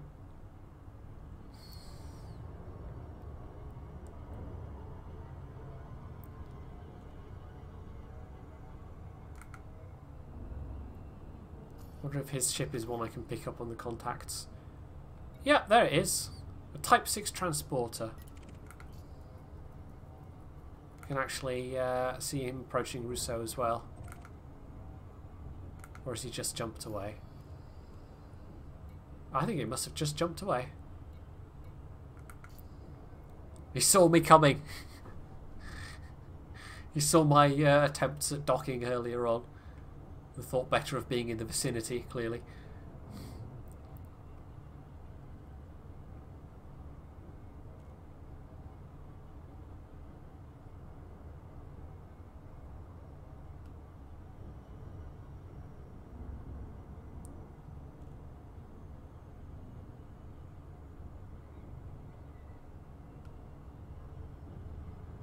I don't think he's streamed this. I mean, he is quite new to it.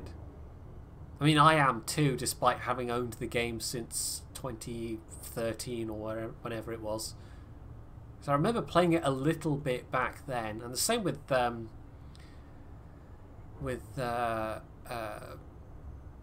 other one. How have I forgotten the name of the other one? For goodness sake, brain. Anyway, you know the one I mean. Or the other one. Star Citizen, there we go. My brain was going, SC, it's SC. And then, helpfully, my brain was also going, Supreme Commander. But no, that's a completely different game. A very, very different game indeed. Yeah, so the last time I played Star Citizen, the most amount of gameplay there was you walking around the calendar? Hangar? Where did calendar come from? What? This is how I can tell it's getting late. Or later, anyway. How I can tell I've been going for a while. So my brain just throws random words at me that make no sense whatsoever. Anyway, yeah, for a long time, you could only just walk around the hangar and look at your ships that you'd maybe paid hundreds of dollars for. Now you can actually fly around and do stuff, but it's still pretty limited in comparison to Elite Dangerous.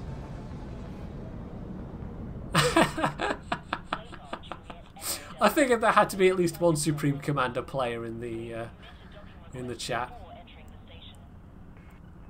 Yeah, the end game units, they could get pretty silly. I don't know if I ever even played all the way through the campaign of that, but I had a bit of fun with it. It was quite fun. It's quite a good game. It's been out long enough now that it's probably pretty cheap as well. Although maybe Supreme Commander 2 is the better one to recommend. I can't remember. I don't actually know if I've got Subcom 2. Possibly. I've possibly got both of them.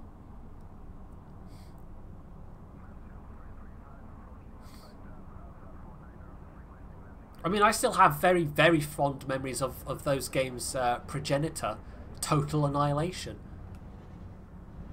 Which had... It's one of those games that had probably... It's probably a bit dead at this point, but for many, many years after it came out, it had a very active modding community.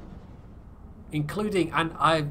some of the mods were really, like, you wouldn't think somebody would have an idea to mod a game like Total Annihilation to do this, but yeah, you had the obvious ones like what was it?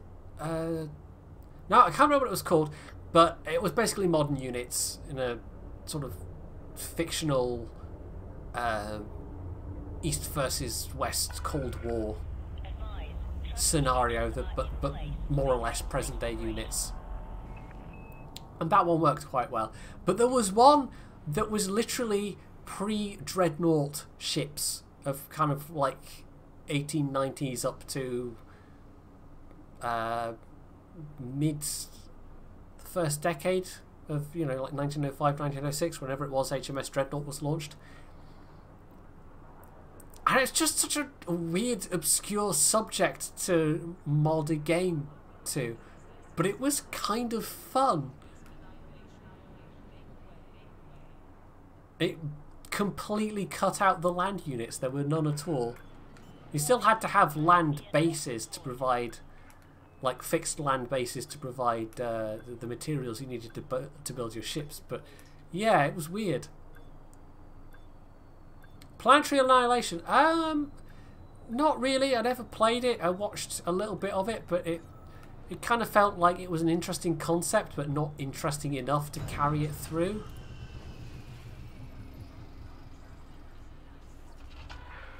Also, there was a question from Craig. Where was that? Oh,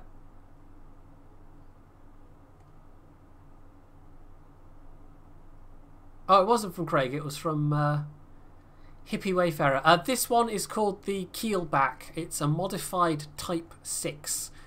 And I can actually show you that in a second. Because I'm pretty sure you can buy the Type 6 from this station. No, I need to empty the cargo hold first. You think after having done this several times in a row, I would know what I'm doing at this point. Why have I still got food cartridges? Did I forget to sell the food cartridges?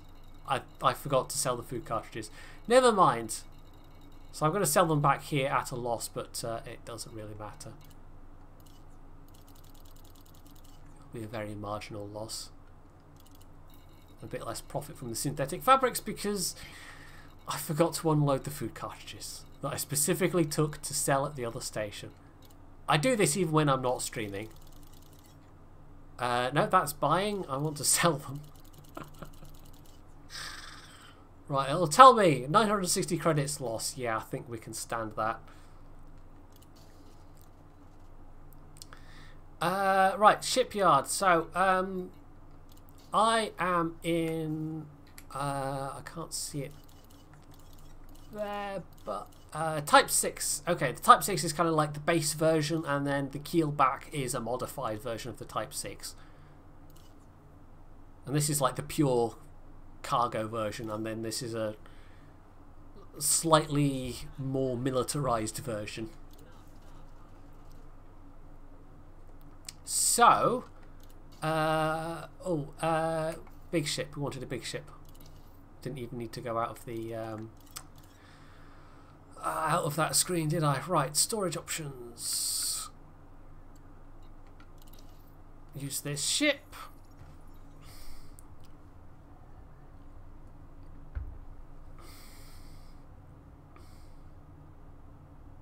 It's always dangerous when I have to rely on my memory. It's always guaranteed to go wrong. So we have to load up, and then we're going to go and try our very first ever planetary landing, and it's going to be hilarious because I have no idea what I'm doing. And if I mess it up, like if I literally crash and burn, I'm going to take the entire cargo with me and probably get a hefty fine. But it'll be fine, right? There's nothing that can possibly go wrong with me at the helm. Yeah.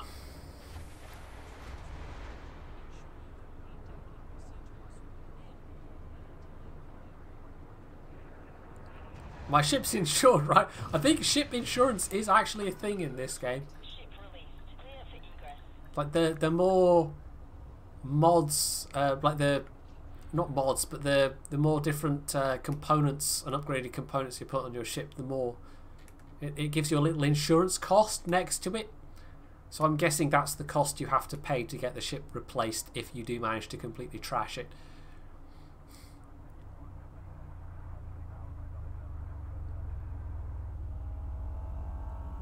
I'm pretty sure that's just automatic. I don't think you have to specifically get ship insurance. He says, hopefully. Right, so we are going to the Sokoji system, which is a pretty short hop. I'd better look at what planet we're actually supposed to land on. Which might be quite useful to know. Convey the goods to White's Progress.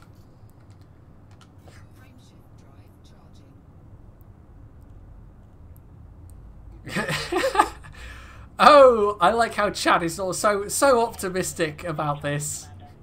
Stand by for explosions. Jingles ahoy! So optimistic. It's almost like you know me or something. Hey, Tom McKeever.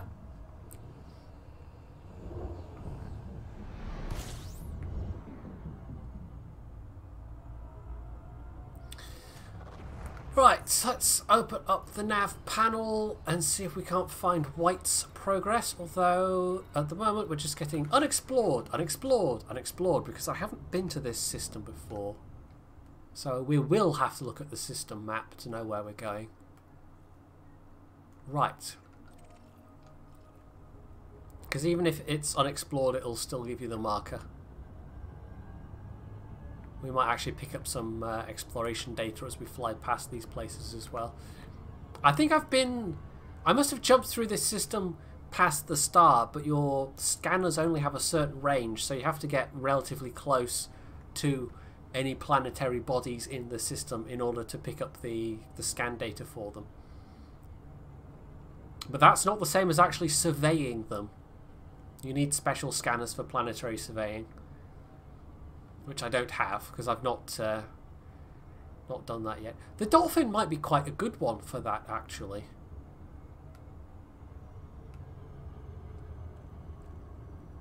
If you stripped out the cargo space and put in all the necessary scanners and whatever else that you might need, I think the Dolphin would be quite good for doing a bit of exploration with.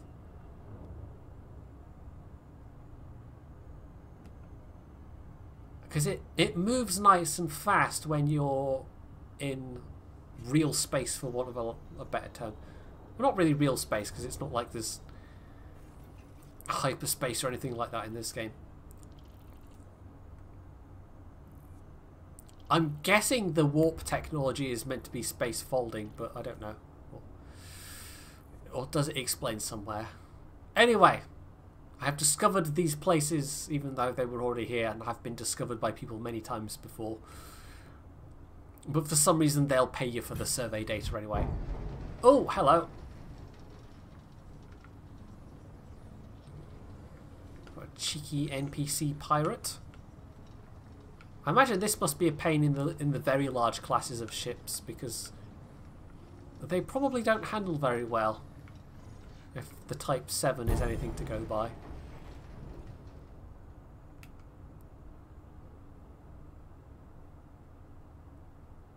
I can't remember the Star Trek explanation for warp technology. Oh, there we go. But that sounds about right, yeah, Ginge.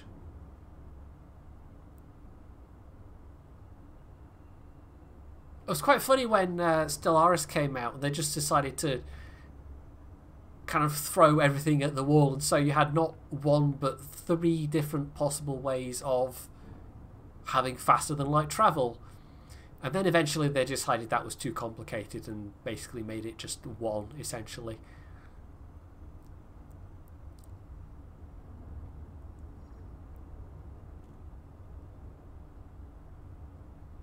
Right, I don't know. This is the planet we want to come to. I think that marker there will be, yeah, White's Progress, so that's the actual settlement. At what point do I disengage? I don't know. I haven't done this before. We might want to fly around the other side while we're still in Super Cruise.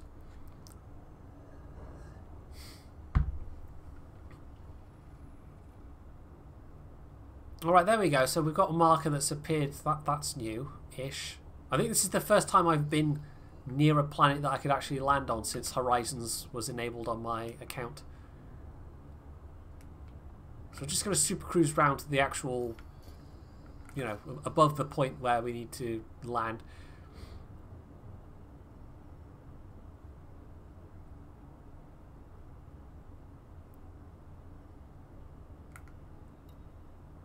which was... There it is. I'm just trying to keep tabs on it. Just skirting the... I guess those lines are supposed to represent the point of the gravity well that your... the mass locking of the drive would kick in.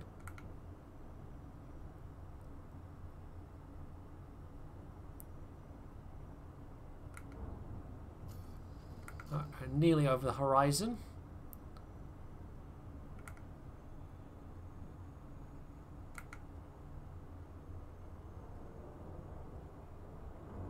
We're definitely at a safe disengagement speed for coming back out of Super Cruise.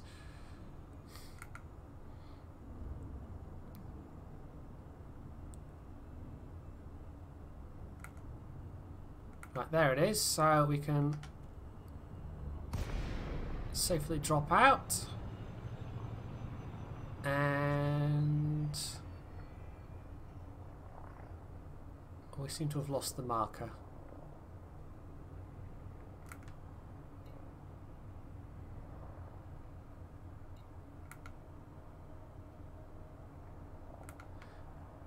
Let's have a look at the nav panel. It might give me an actual settlement marker.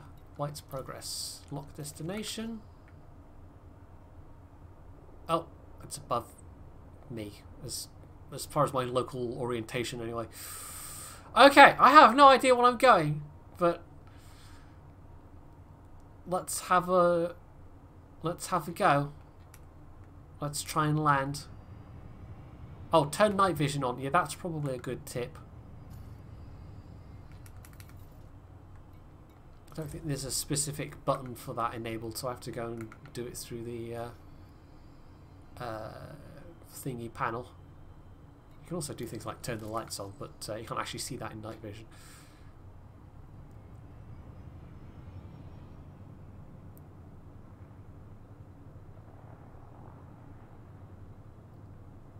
Is that actually going to take me 2 hours to get here, get there at that speed? Let's see if we can super cruise a little bit closer.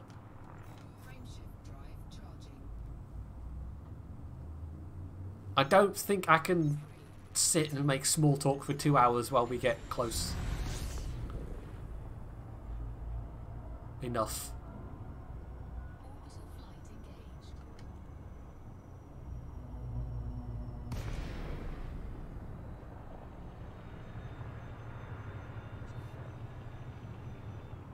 I automatically drop out in the atmosphere.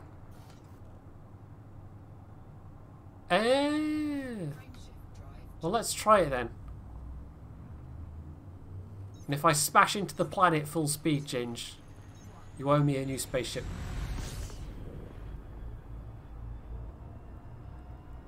Right, so this center HUD thing here, that's new. Oh god, that's getting awfully close.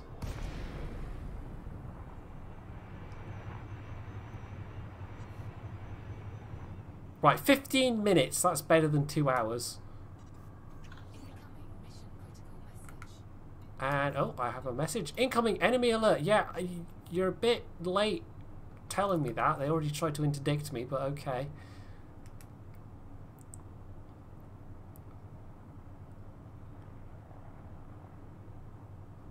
Should have let it get closer. I have no idea what I'm doing, Tommaso, so I'm going to be a bit cautious. Also, is my night vision still on? I think so. Yeah, you get that kind of weird glow around the edges of the windows, so that means it's on. It would have dropped me automatically. Okay, I'm going to trust you on this. Plus, no troll.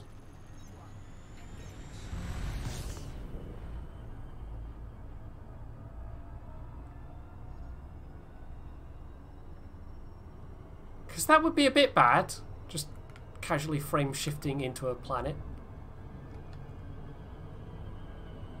No, it's giving me an impact warning.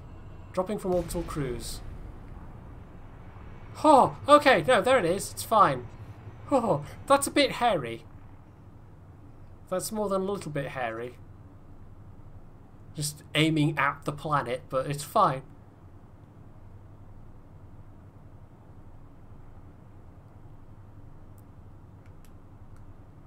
2 minutes.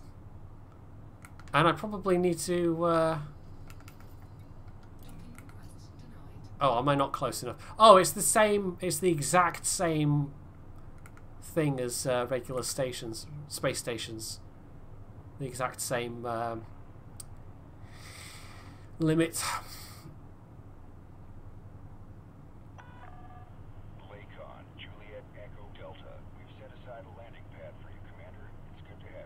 How nice. They're happy to see me. Oh, boost. I always forget that's a thing.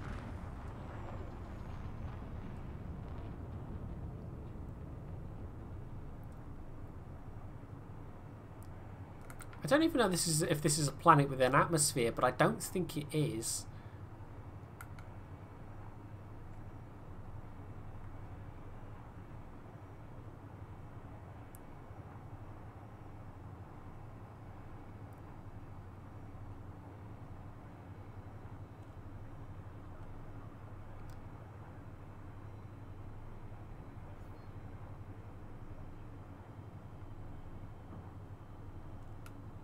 Right, let's throttle down a bit and request docking. There we go.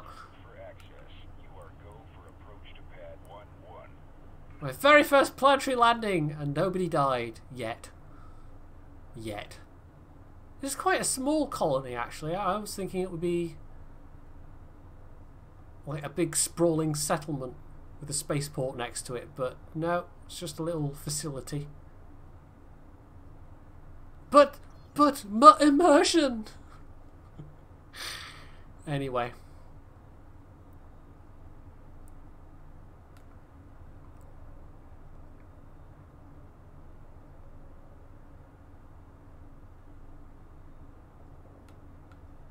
Right, let's get the gear down as well.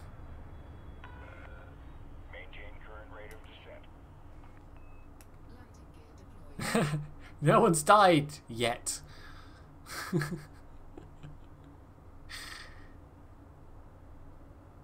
does look weird in the night vision mode, but I suppose it is night time, so you wouldn't see much otherwise. Although it might look quite nice with it being lit up. Now, one thing I don't have yet is any ships that have a vehicle excursion bay. That's the only way you can go and toddle around on the surface of a planet, including exploring settlements. Right, turns out this is the wrong direction, but never mind, we'll just hover in place and turn ourselves 360 degrees. So yeah, that might be an interesting thing to do, but I think that might be a thing I do off stream at some point. Oh, and once again, having 2 axes of control on a single thumbstick proves to be a tad tricky if you're aiming just off the wrong centre of axis.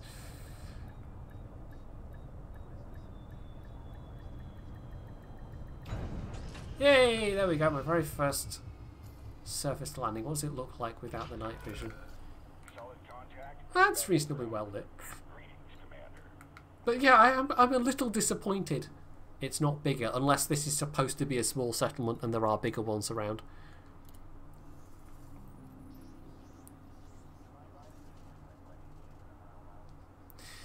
So let's turn in this contract for another, what was it, 1 point something million? It was pretty decent.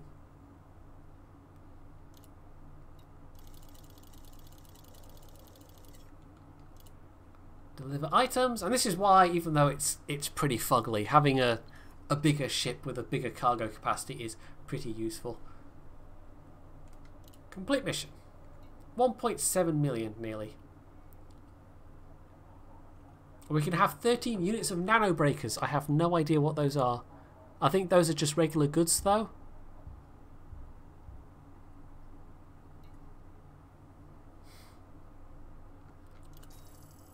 We'll just go for the moolah. See you, Foo. Thanks for joining us. It does just seem like it's the regular sorts of missions. I wondered if there might be some missions that required you to go out on the surface if you had a surface bay, but I don't think so. I think this is just the regular sorts of missions.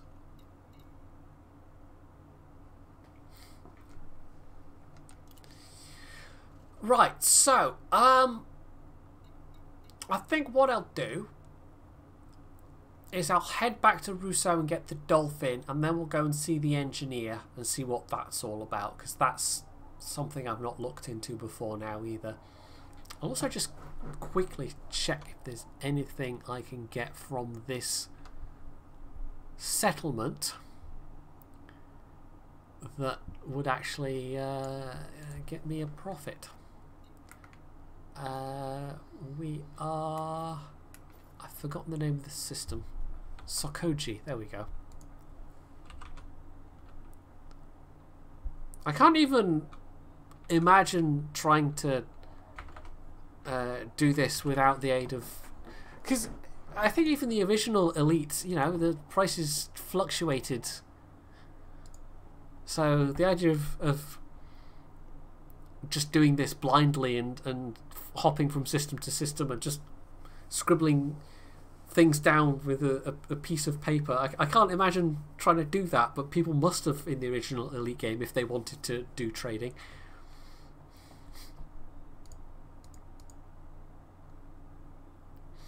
I can make a tiny profit selling hydrogen fuel, apparently.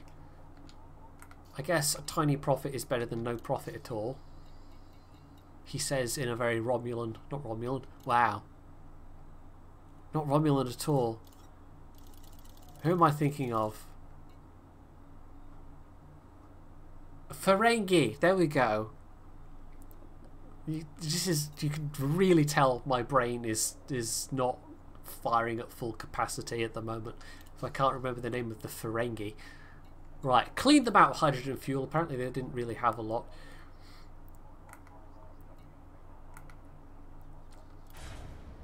The original Elite trading was very basic. Okay, like I said earlier in the stream, I've played very, very little of the original Elite, but I have technically played it.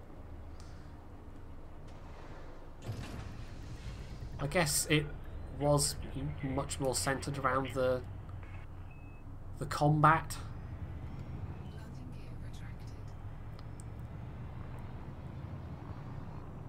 I mean, I guess we could just point out cells more or less up. How does that look with the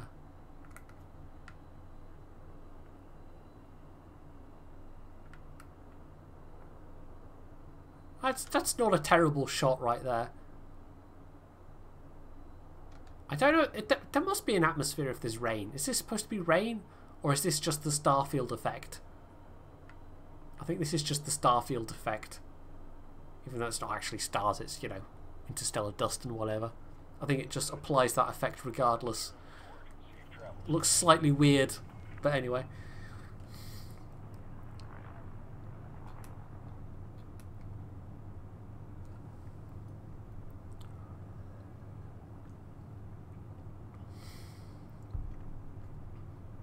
I mean, you can still do all kinds of black market smuggling in this if you want to, Opahik. Can we all just have a moment of silence for Craig PD? Just get your crews to have their fire extinguishers ready, Craig.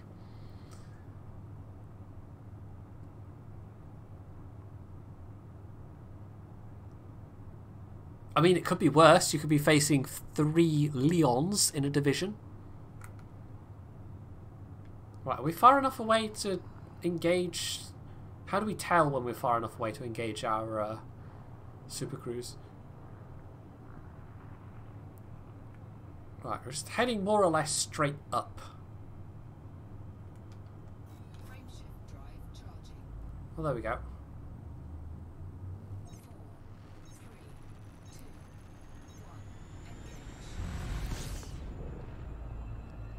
And galaxy map is the one I want.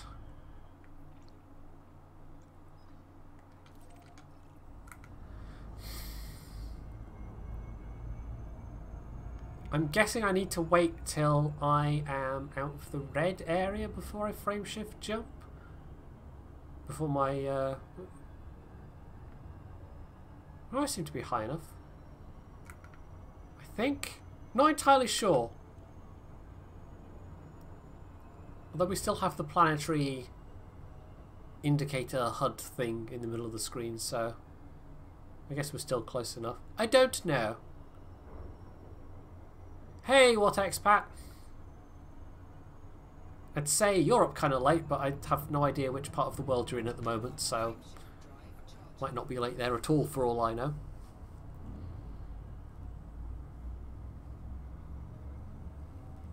Yeah, I'm doing okay, more or less. I say more or less because I started on some new meds a week and a bit ago, and they've had some side effects. I mean, it's mostly like, it's the usual thing. You look at the list of possible side effects and you think, oh my god, I'm going to die. It's going to be like I have the bubonic plague or something. But in this case, the only one I've really had is just kind of feeling dopey and drowsy all the time and sleeping too much.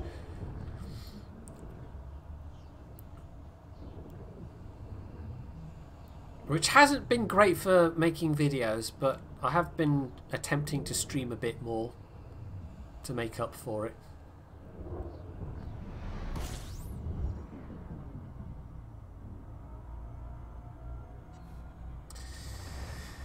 Right, here we are back home.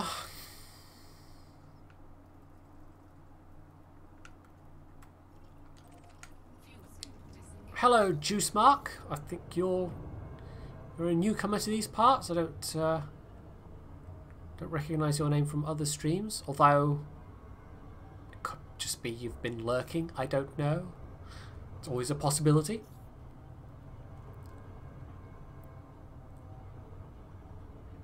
I do occasionally have long-time lurkers pop out of the woodwork and say, "Hello, I'm a long-time lurker."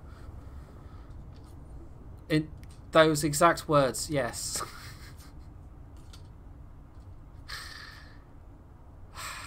Anyway.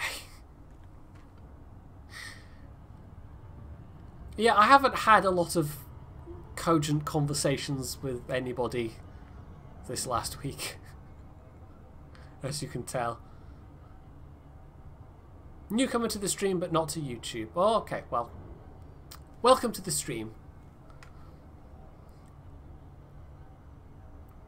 I most often do warships, but I've only done one warship stream out the last couple. There's been a bunch of KSP streams, and then today obviously is something completely different. Well, not completely different, because KSP involves space travel, as does this game. But they are rather different in nature. You're in London this week, and Hong Kong the next. Okay, so we're actually the same time zone at the moment. I know that's not always the case.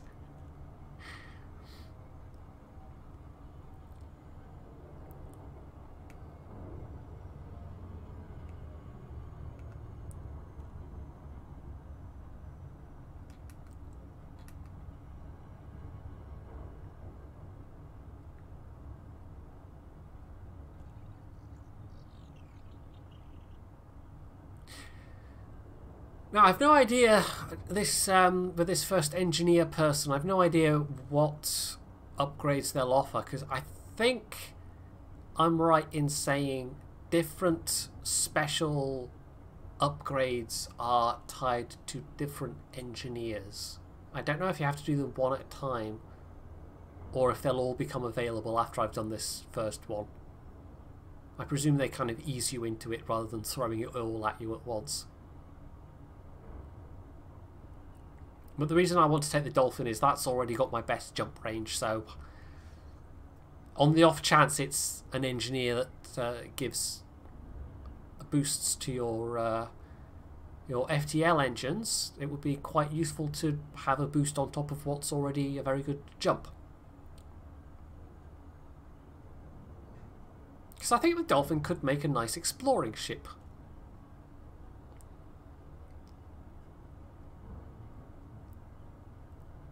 Am I enjoying Elite? Yes! It's got its limitations. I mean, even just in doing what I've been doing, which is so far pretty much just been trading, you compare it to something like Euro Truck or American Truck Sim. Those have the ability to, like, you're in control of a company, and past a certain point you can hire drivers, buy new trucks, and it's not just you as a one-person operation doing everything. But that's kind of always the case in Elite. I say kind of because you can hire, once you have a big enough ship, you can hire an NPC pilot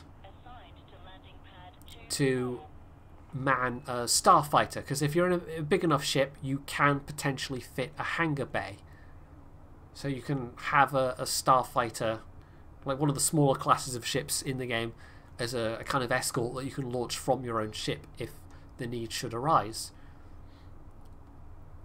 But outside of that, there aren't really any kind of NPC interactions. You can't flag down a passing ship and, you know, hire them to make a hop with you to temporarily increase your cargo space.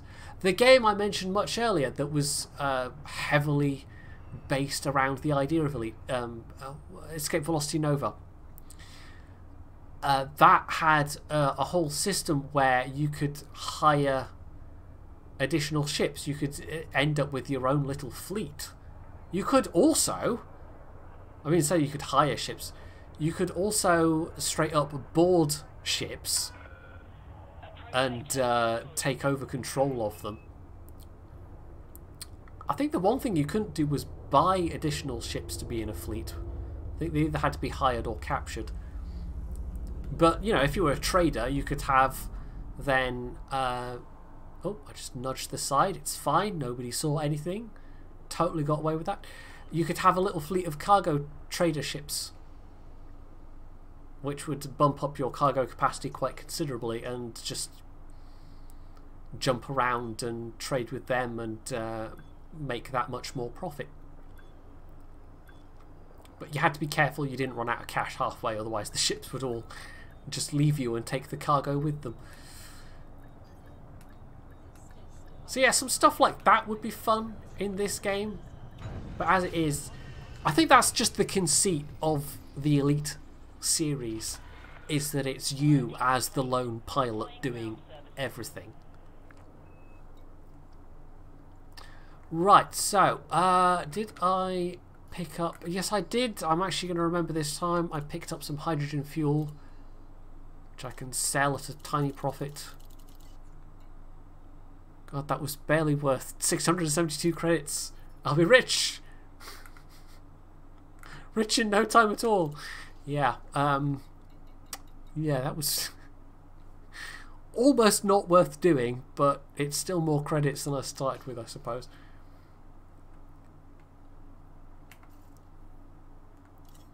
So let's go back over to the Caledonia, as I have christened it. Max reached $1 billion in ETS. Okay.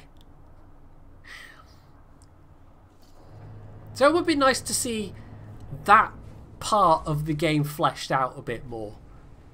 But as I said, there's also exploring. You can go off and do some hardcore exploring. Although I think that would get a bit samey, quite honestly. Just doing the same thing over and over. Jump into a system, scan the planets, jump to the next system, scan the planets. And eventually you would go somewhere and sell that data.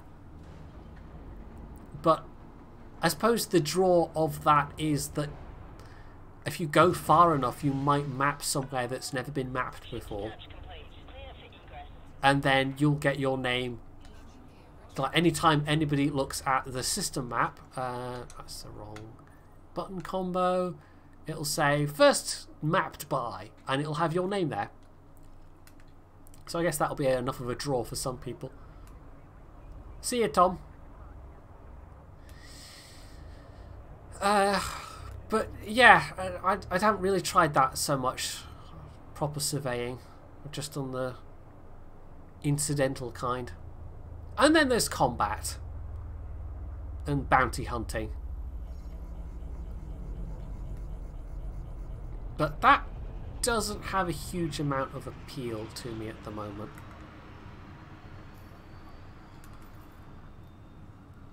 So it's a game at the moment that I would say, with what you get, is it's wide but shallow.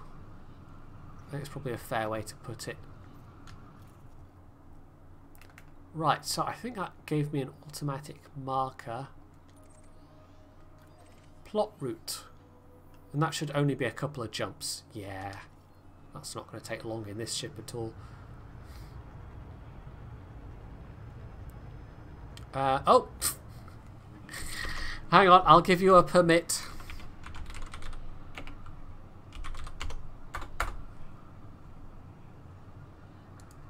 There you go. Oh, and I also need to untime you out, don't I?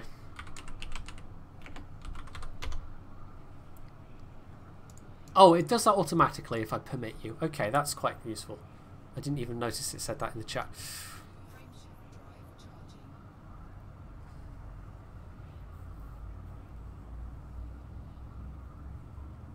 I think I might have it set up so that subs can post links, but just because there's not always mods around, it's useful to have the extra spam protection. Because you never know.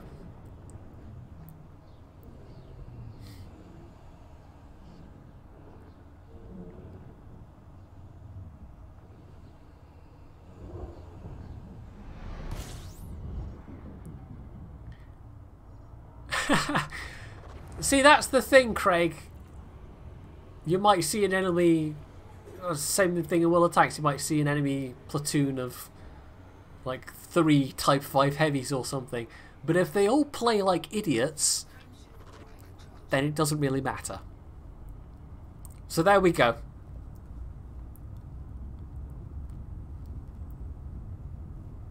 Uh, 34 billion suns of mass. Yeah, that sounds about right.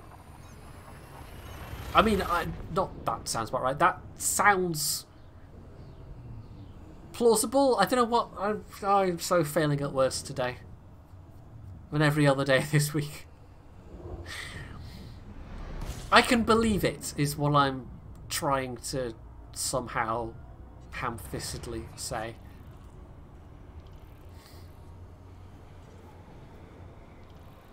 That's got to be a I don't know if there's specifically a name for them, but you know, the kind of supermassive black holes that you find at the center of galaxies. But yeah, it's literally bigger than a human mind can comprehend.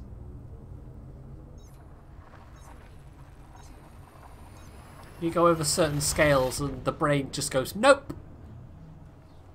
I don't know how big that is, but I know it's big.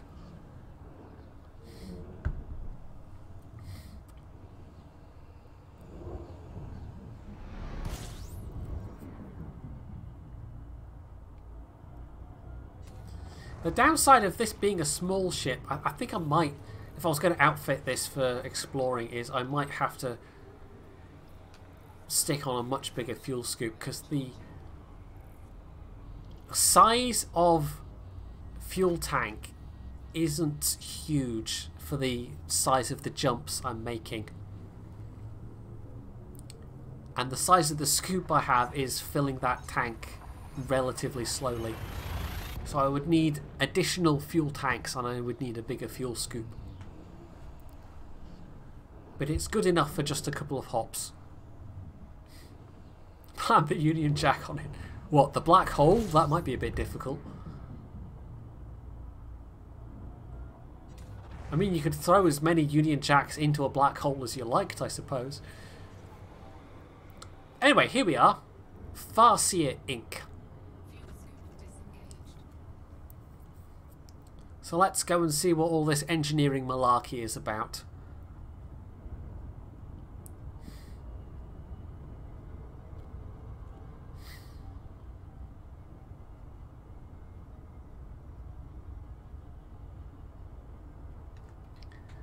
Don't even know what kind of system this is. Let's have a quick look-see. Deciat, just one sun. Couple of stations, including a Coriolis, so it's reasonably well populated.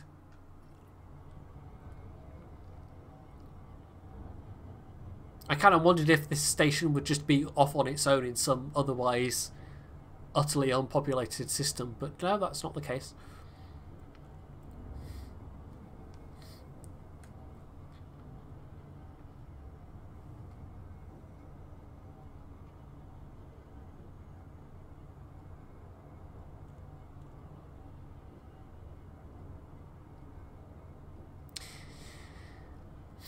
I'm not entirely sure if this is going to be a station or if I have to land on a planet. Because it's giving me a preview of a planet down in the bottom left there. So I don't know.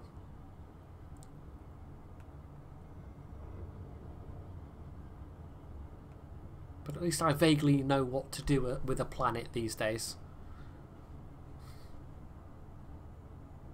Or, well, now. As opposed to less than an hour ago, or whenever it was.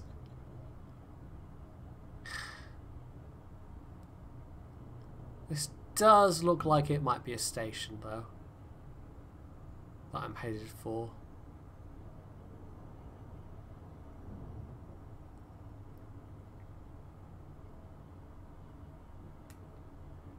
I'm actually slowing down a little bit too quickly.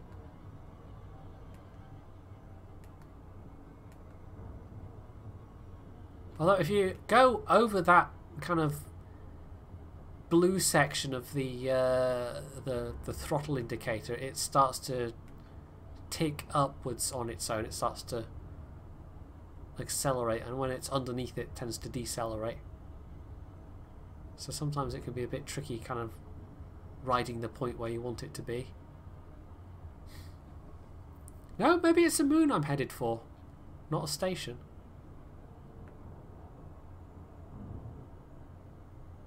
Yeah, no, it's a moon. Okay, Farseer Inc.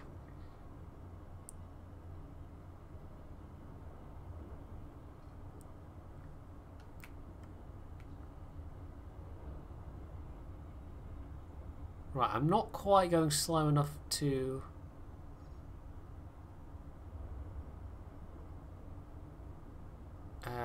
safely drop out of Super Cruise, but we're nearly there. We don't have to travel around the circumference of the planet. So it does seem to be there. So let's hope this works like it did last time.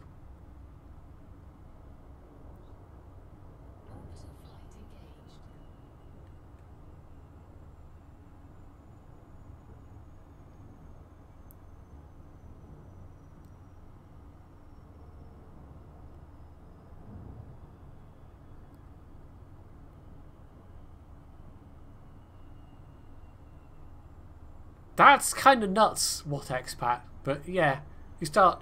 That's actually kind of an interesting way of explaining it. Although a hair the size of a universe is still kind of a hard concept to grasp in one's head, but yeah, that sort of gives you some frame of reference as to how tiny the plank is. Yeah, it's a dolphin cannon bait, which I acquired only today, and I'm kind of enjoying. It's kind of a nice ship. Right, does this indicate an atmosphere?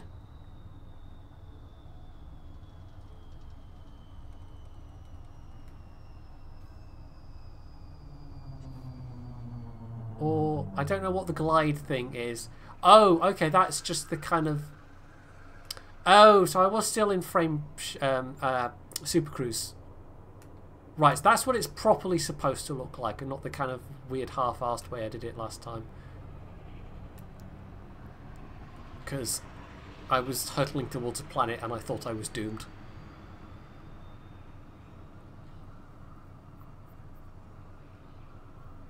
They could only take passenger cabins. Okay, that's interesting. Because I immediately took out and put in cargo holds. Because it can carry a pretty decent amount of cargo for a small ship. Oh, you're wondering about the string of lights. Okay, so I mentioned earlier on that if you want, for instance, different paint jobs, you have to buy them. There are other things you can buy, including the little... you can buy, like, dashboard ornaments, which is what that planet Earth is, and you can buy one of two different strings of lights to go around your windshield. And I did. But in my defense, everything was on sale until today. So it was a little cheaper than normal, but it was still a little bit pricey for what it was. So yeah, the only microtransactions in this game are purely cosmetic things. So at least it's good in that way. Right, let's request a pad. Let me slow down a bit. Access granted. Proceed to landing pad 01. Where is landing pad 01, I wonder?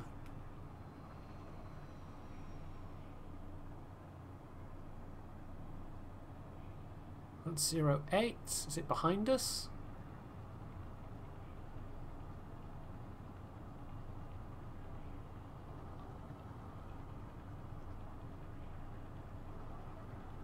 Yep, there it is.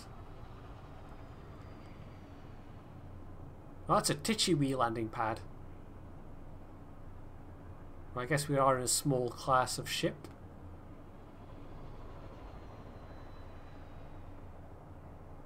Right, let's get the gear down. I'm probably coming at this from the wrong direction, so let's... I guess do another little turn around. I expect you're supposed to come at it from, you know, this way.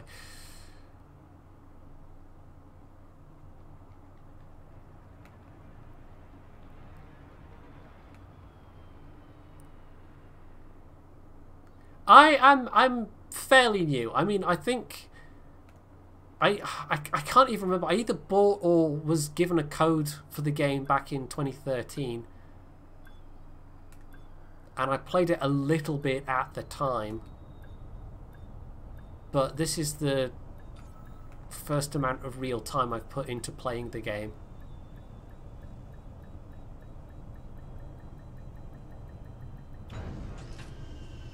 There's probably a lot more in the game now than there was back then.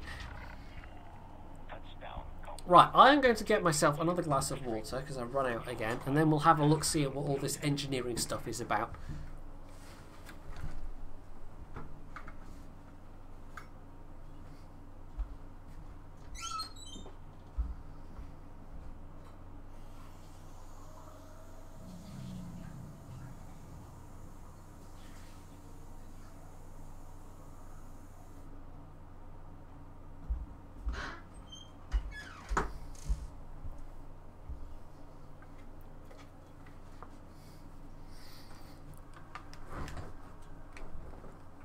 Right, starport services. I guess that's where we see what we need to see.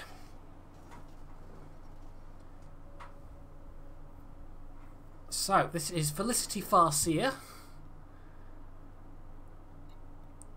And Engineer's Workshop. That's a new thing, so I guess that's what we want to look at.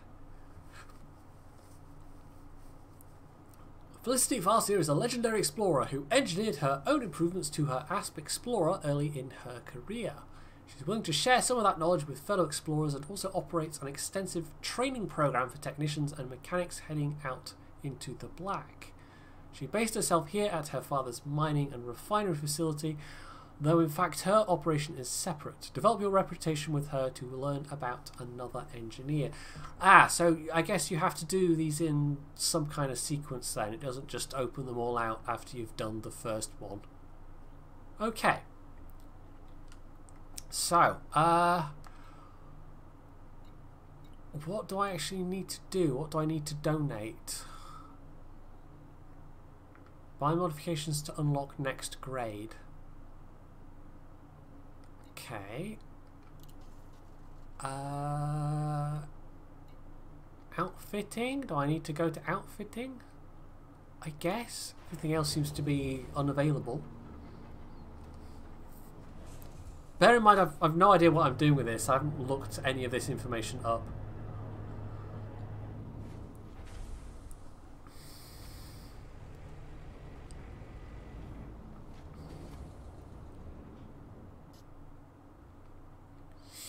Right, I guess we'll see what's available. Core internal. Frame shift drive, that's what I'm most interested in. So I've currently got a 4A, which is the most expensive and kind of best I can fit in this particular ship. Do I just have to... None of these seem like they're different than normal. Is it... Does it literally just want me to buy... Hang on, does it literally just want me to buy a modification? I think it does. Okay, so I just literally have to...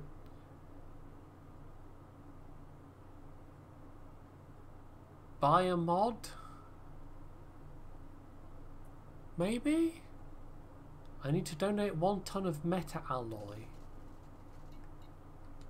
See, it doesn't say. It says buy modifications to unlock next grade. So I think I have to buy a mod for the ship. And then I have to start donating stuff.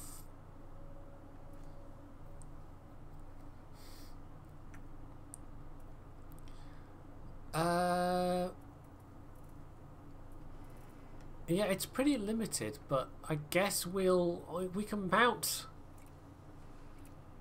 better thrusters potentially. I've got 5Ds at the moment. I don't want to impact my my jump range too much though. What's my current? 265, burst speed 371, and they are 8 tons.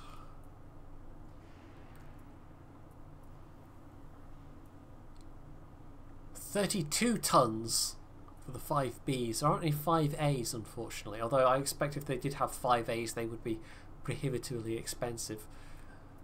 Let's go for, I guess, the 4C thrusters, which has a bit of a knock-on effect, but it's not too bad. Yeah, currently I've got 32.5. That takes it down to 32.15 for my jump range, and the price isn't too bad either, so we'll go with that.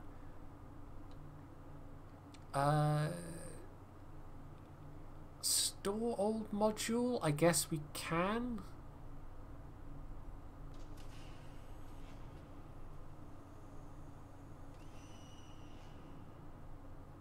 Yeah, let's do that.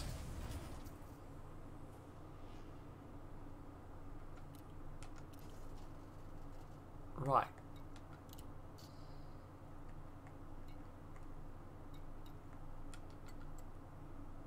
No, that doesn't seem to have done anything.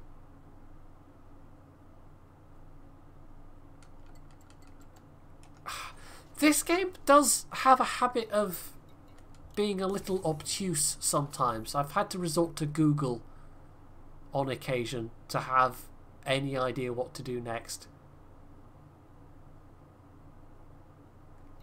Yeah, there is a donate button. It's greyed out.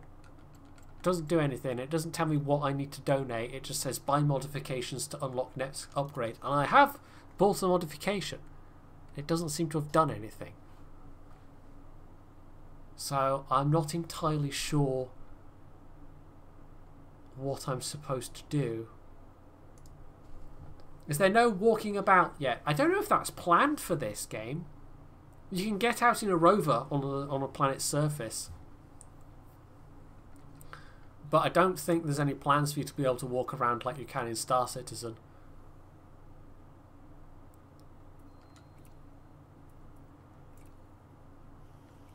I mean, sort of tempted to go back to the 5 Cs.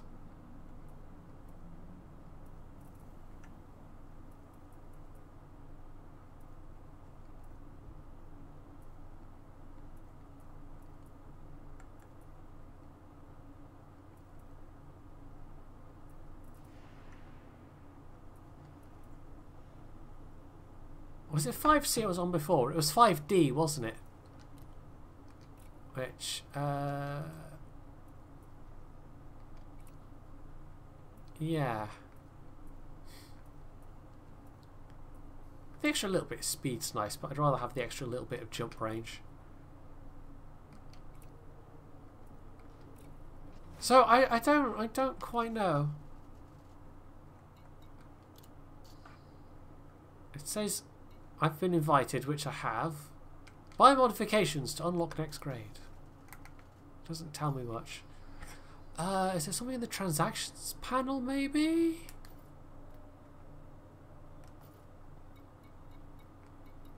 No.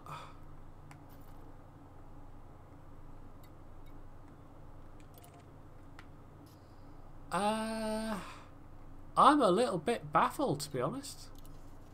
I'm going to have to Google this. Because, yeah, it's being rather obtuse.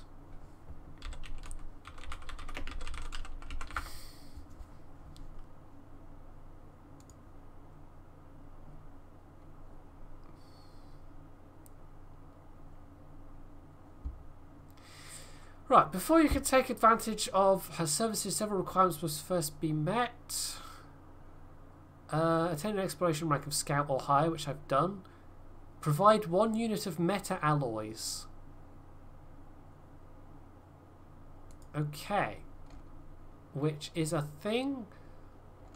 I don't think it's told me that in-game at any point. So you were right, Juice Mark. It's just, it doesn't actually say that anywhere in-game that I can see. So where the heck do I get meta-alloys from? I'm going to have to find somewhere to buy them from, presumably. I bet they're horrifically expensive. Yeah, no, fairly expensive. It's not too bad.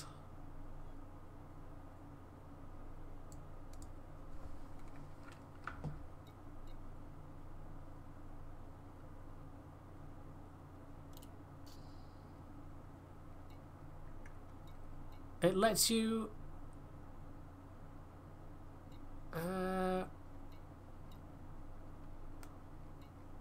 I'm not seeing it.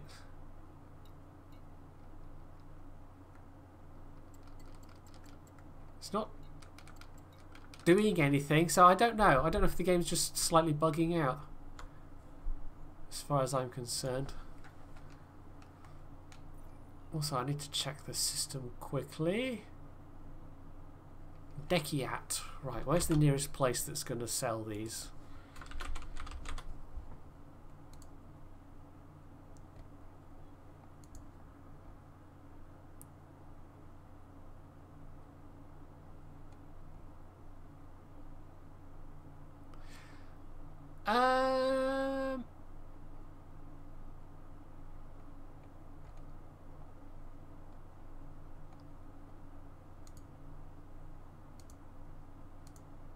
Right.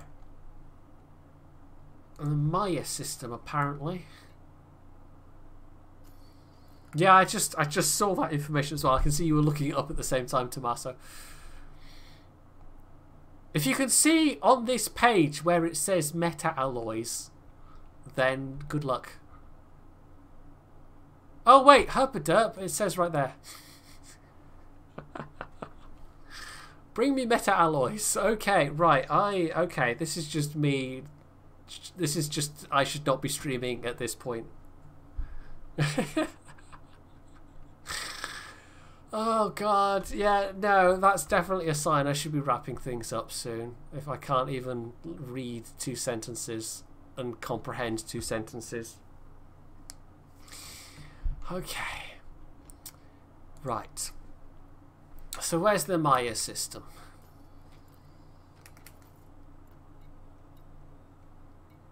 That's a combination of it's late and also my brain is mush.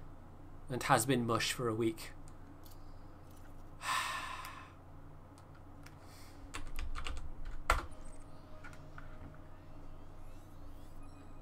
Ay, ay, ay, ay, that's a lot of jumps. Okay. Even with my jump range, that's going to take a while. If I can... Yeah, okay, that's probably one of the longer journeys I'd have undertaken. So we're not doing that tonight. But at least I know where to go.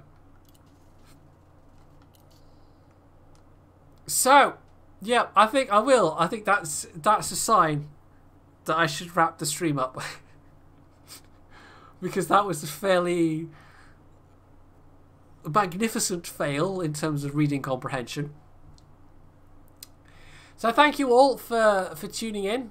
I honestly wasn't sure I'd have more than like half a dozen viewers for Elite Dangerous, because I've never played it on stream before, but no, it's gone alright. I think I might do this again at some point, although the next stream is much more likely to probably be Warships or maybe even Kerbal Space Program.